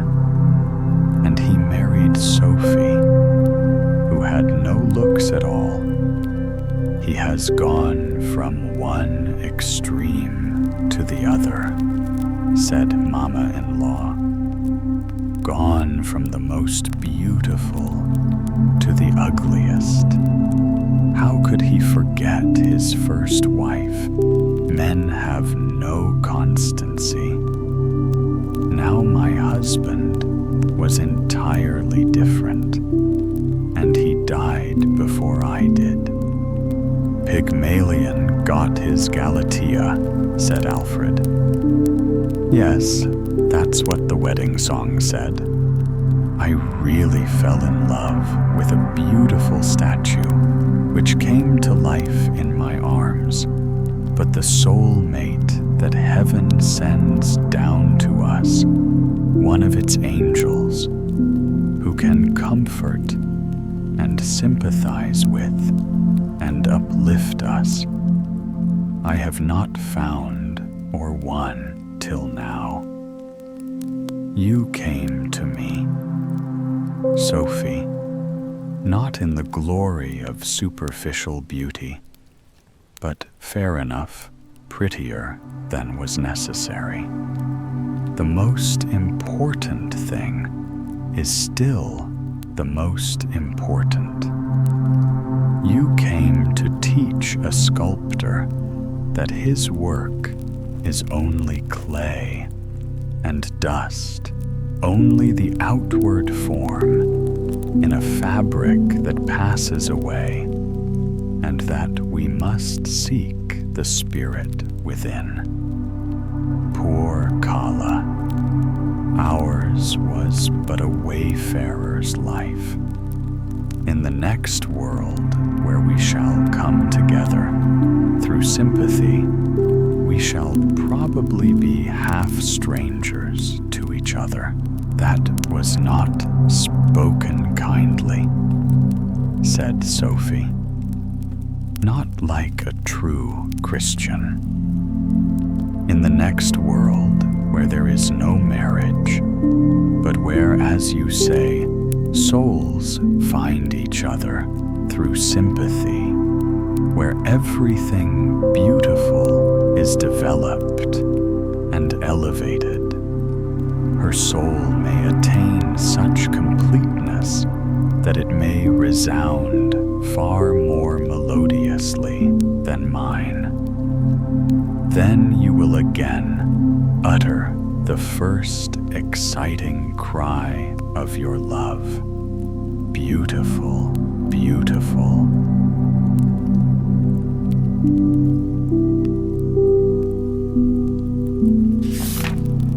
Pen and inkstand in a quiet study filled with the faint fragrance of old paper and candle wax, a poet once sat, surrounded by his thoughts.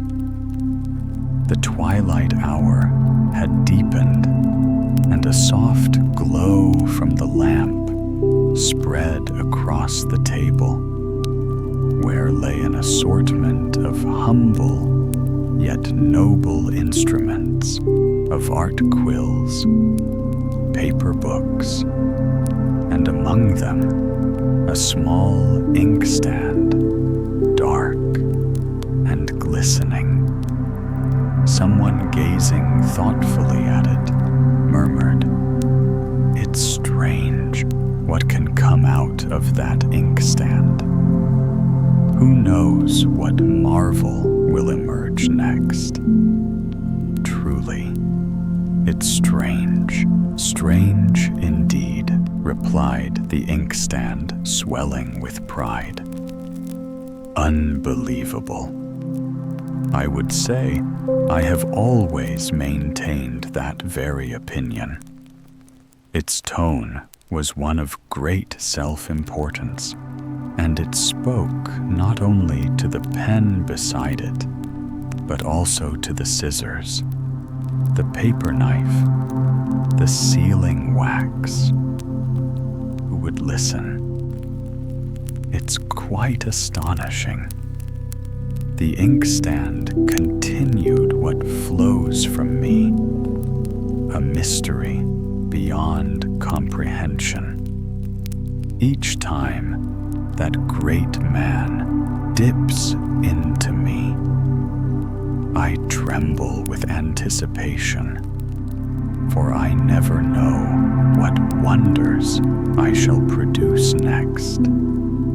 One single drop of my ink can give life to half a page, and upon that page anything may appear: laughter, sorrow, beauty, truth. I am a vessel of miracles. All those noble characters the poet brings forth, maidens fair as lilies, heroes bold upon their snorting steeds. Yes, yes, they all issue from me.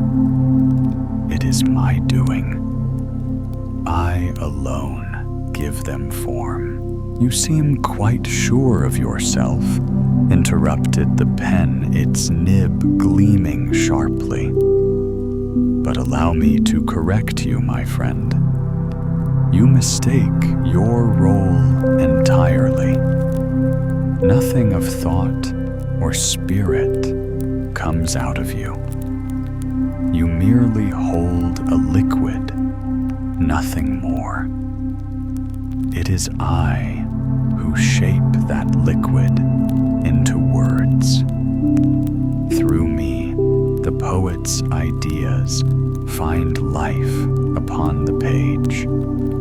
Without me, your ink would dry in silence, forgotten at the bottom of your glass belly. What arrogance, snapped the inkstand.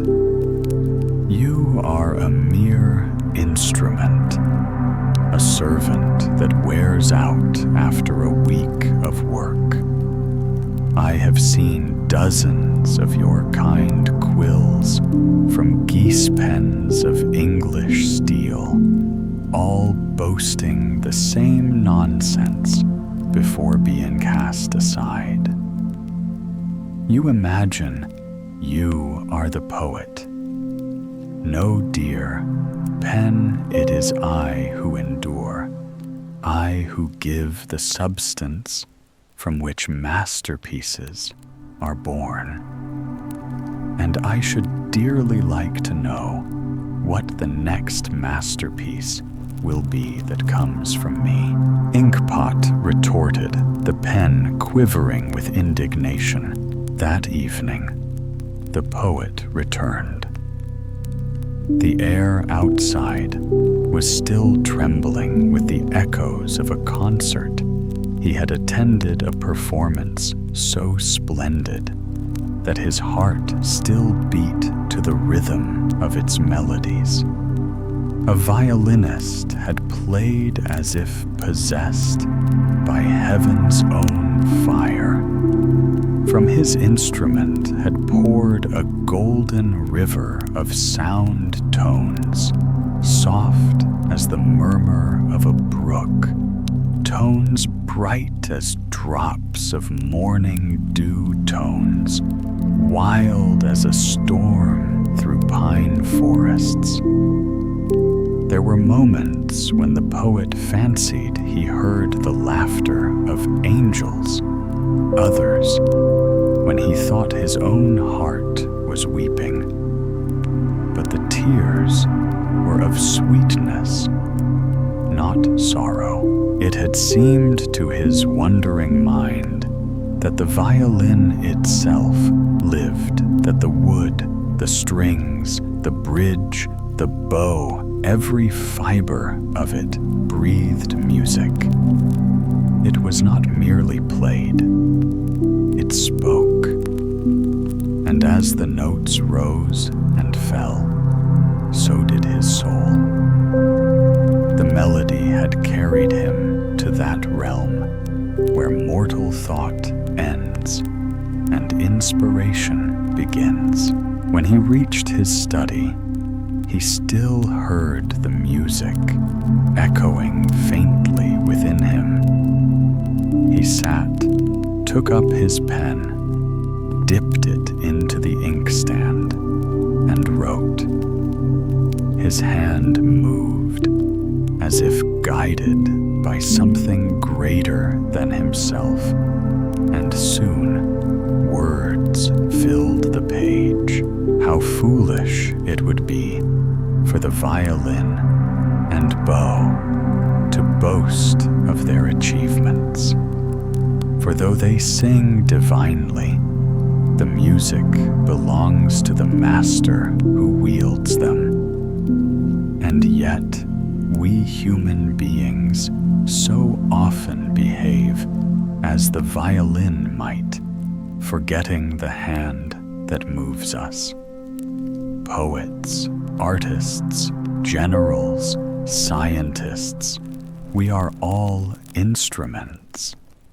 The glory belongs not to us, but to the Master who breathes through us. To him alone be the praise. When the poet laid down his pen, a serene stillness filled the room.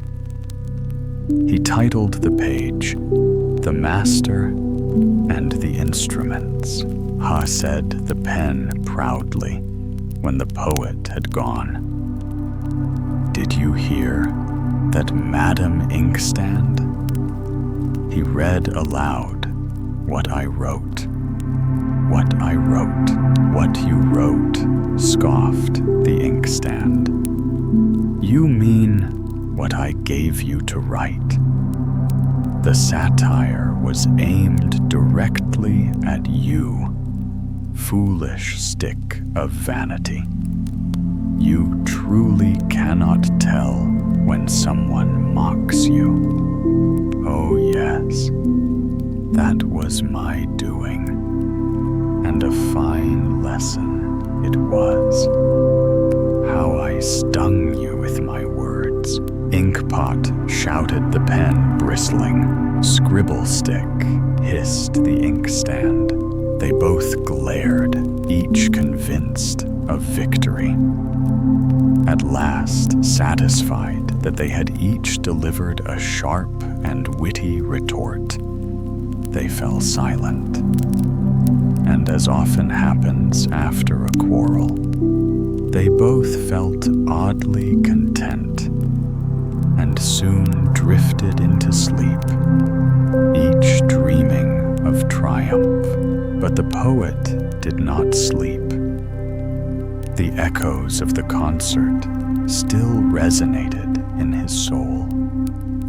His thoughts rose like the notes of the violin, sometimes gentle as pearls falling upon silk, sometimes fierce as the wind in the trees. In those quiet hours, he touched again the divine spark that moves the world, the eternal source of all art and truth. He gazed at the simple objects before him, the inkstand, the pen, and smiled softly. To him alone be the glory, he whispered, moral reflection. And so it remains the instruments quarrel while the master creates. The ink believes it gives birth to thought. The pen imagines, it commands the hand. Yet both are but vessels through which a greater will is expressed. Human pride often forgets this lesson, mistaking the tools for the source, the echo for the song. But wisdom lies in humility, the knowledge that every spark of beauty, every act of genius, every verse or melody that moves the heart is but a reflection of a higher light. Children's prattle. There was once a grand party held at the home of a prosperous merchant, a splendid evening, meant entirely for children. The merchant's spacious rooms glowed with lamplight and laughter. Garlands of evergreen and colored ribbons hung from the chandeliers, and the air smelled of vanilla cakes, candied fruit, and polished wood. In every corner, bright eyes sparkled, and small feet pattered across the floor. They were all the sons and daughters of people of standing wealthy men, titled officers, and those whose names were printed in the newspapers. The host himself, the merchant, was a man of learning and success. His late father had been nothing more than a humble cattle dealer, yet an honest and prudent one, whose thrift and diligence had built the foundation for his son's fortune. The father had insisted that his boy should go to college and learn what books could teach, and the son, once grown, multiplied his inheritance by wit and enterprise. Now he was known not only for his riches, but also for his intelligence, and, truth be told, for his kindness, too, though people tended to talk more about his money than his heart. His house was famous for its constant guests, some with noble ancestry, some with quick minds, some with both, and a few with neither, but all eager to bask in his hospitality. On this night, however, the tables were cleared for a smaller, purer company. Children, only with their candor and chatter, which, unlike grown-up conversation, always reveals exactly what they think. Among the guests was a lovely little girl dressed in blue satin, with a string of imitation pearls around her neck. She was very proud, absurdly so, for she often told the others that her father was a groom of the bedchamber. The poor child had learned this arrogance, not from her sensible parents, but from the household servants, who liked to boast of such things when polishing the silver. "I am a child of the chamber," she announced, holding her head high. She might as well have said she was a child of the cellar, for no one chooses the place of their birth. Still, she spoke as if that single fact of her father's position placed her among royalty itself. She began explaining to the other children what birth truly meant. If one has it, she declared gravely, then one has everything. But if one is born without it, there's no possible way to gain it later. You may study all you wish and work your fingers raw. It is useless. Without birth, you remain common forever. Then she added, with a delicate little frown, "And as for people whose names end with sen, why, they'll never amount to anything at all. You must stretch your arms like this." And she flung out her slender arms, elbows turned outward to keep them at a proper distance. Her movements were graceful, her face as pretty as porcelain, and she looked so innocent while saying it that one could almost forgive her pride. Sweet child, indeed. But the merchant's own little daughter flushed red with anger, for her father's name was Madsen, and she knew perfectly well that it ended in sen. "My father," she cried, lifting her chin, "can buy $100 worth of sugar candy and throw it away if he wishes. Can your father do that?"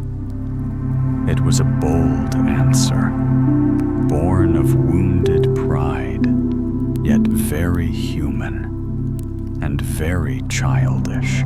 Before anyone could reply, another girl, the daughter of a newspaper writer, spoke up proudly. "My father," she said, "can put your father and her father and everybody else's father into the paper. My mother says people are afraid of him because he owns the paper." And she marched across the room with tiny self-important steps, like a princess who believes the world is hers. Meanwhile, in the hallway outside, a poor boy stood peeking through the half-open door. He was barefoot. His clothes smelled faintly of the kitchen fire, and his hands were still greasy from turning the roast spit. The cook had let him rest a moment, and as a special treat, allowed him to look in on the party. To him, the sight of all those bright lights and well-dressed children seemed like a glimpse of heaven. He pressed his nose against the crack in the door and whispered to himself, "If only I could be one of them." Then he listened, and what he heard made his small heart ache. He heard the words birth and blood and name. He heard laughter when someone mentioned the poor and those with sen at the end of their names. His father had no savings, no books, and certainly no newspaper. There were days when there wasn't enough bread for supper. And worst of all, his own name ended with sen, that it seemed was a curse he would never escape. He stood very still, feeling smaller than ever, until a thought, simple and brave, crossed his mind. Still, I was born just like them. The same way God made me too. And with that quiet comfort, he went back to the kitchen, where the cook gave him a crust of cake and a kind smile. That was many years ago. Children, as you know, do not stay children long. The world turns, and time teaches more than 1,000 books. Decades passed, and the little ones of that evening each walked a different path. The proud girl in blue satin grew into a fine lady who learned that a title cannot protect a heart from sorrow. The writer's daughter discovered that fame fades faster than ink, and that a newspaper cannot buy happiness. The merchant's little girl became gentle and wise. Wealth no longer dazzled her, for she had seen how easily it may vanish. As for the boy in the kitchen, well, he carried his hunger, his patience, and his dreams into the wide world.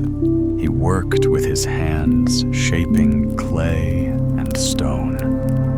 He learned to see beauty where others saw nothing but roughness.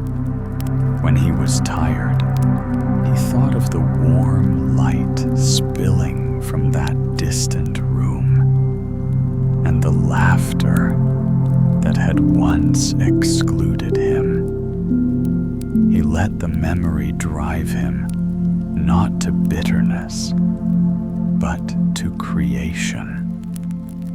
And so, the poor boy with the sen at the end of his name became the man whose art made nations proud. Thorvaldsen. Now there stood in the city a splendid house filled with statues, marble figures, and delicate carvings that seemed almost alive. People came from every land to see them. They whispered his name with admiration, though many did not realize it was the same name that once caused him shame. His work adorned palaces and churches, and even kings spoke of him with respect. And the other children of that long ago evening, they too grew into decent, thoughtful people. Time had polished away the foolish pride of youth. They met again, perhaps, at one of Thorvaldsen's grand exhibitions, and looked at one another with gentle amusement, remembering what they had said about birth and names so many years before. They had all learned what every heart must learn in time, that true worth is not in titles or endings of words, but in deeds, in kindness, and in the labor of the Spirit. Thus ended the story of the children at the merchant's house, a tale begun in vanity and finished in grace. For what had once been childish boasting became through the years the quiet wisdom of grown souls. And as for that little boy who had stood at the door unnoticed and forgotten, he had opened for all the world a greater door, the one that leads from humble beginnings to immortal art.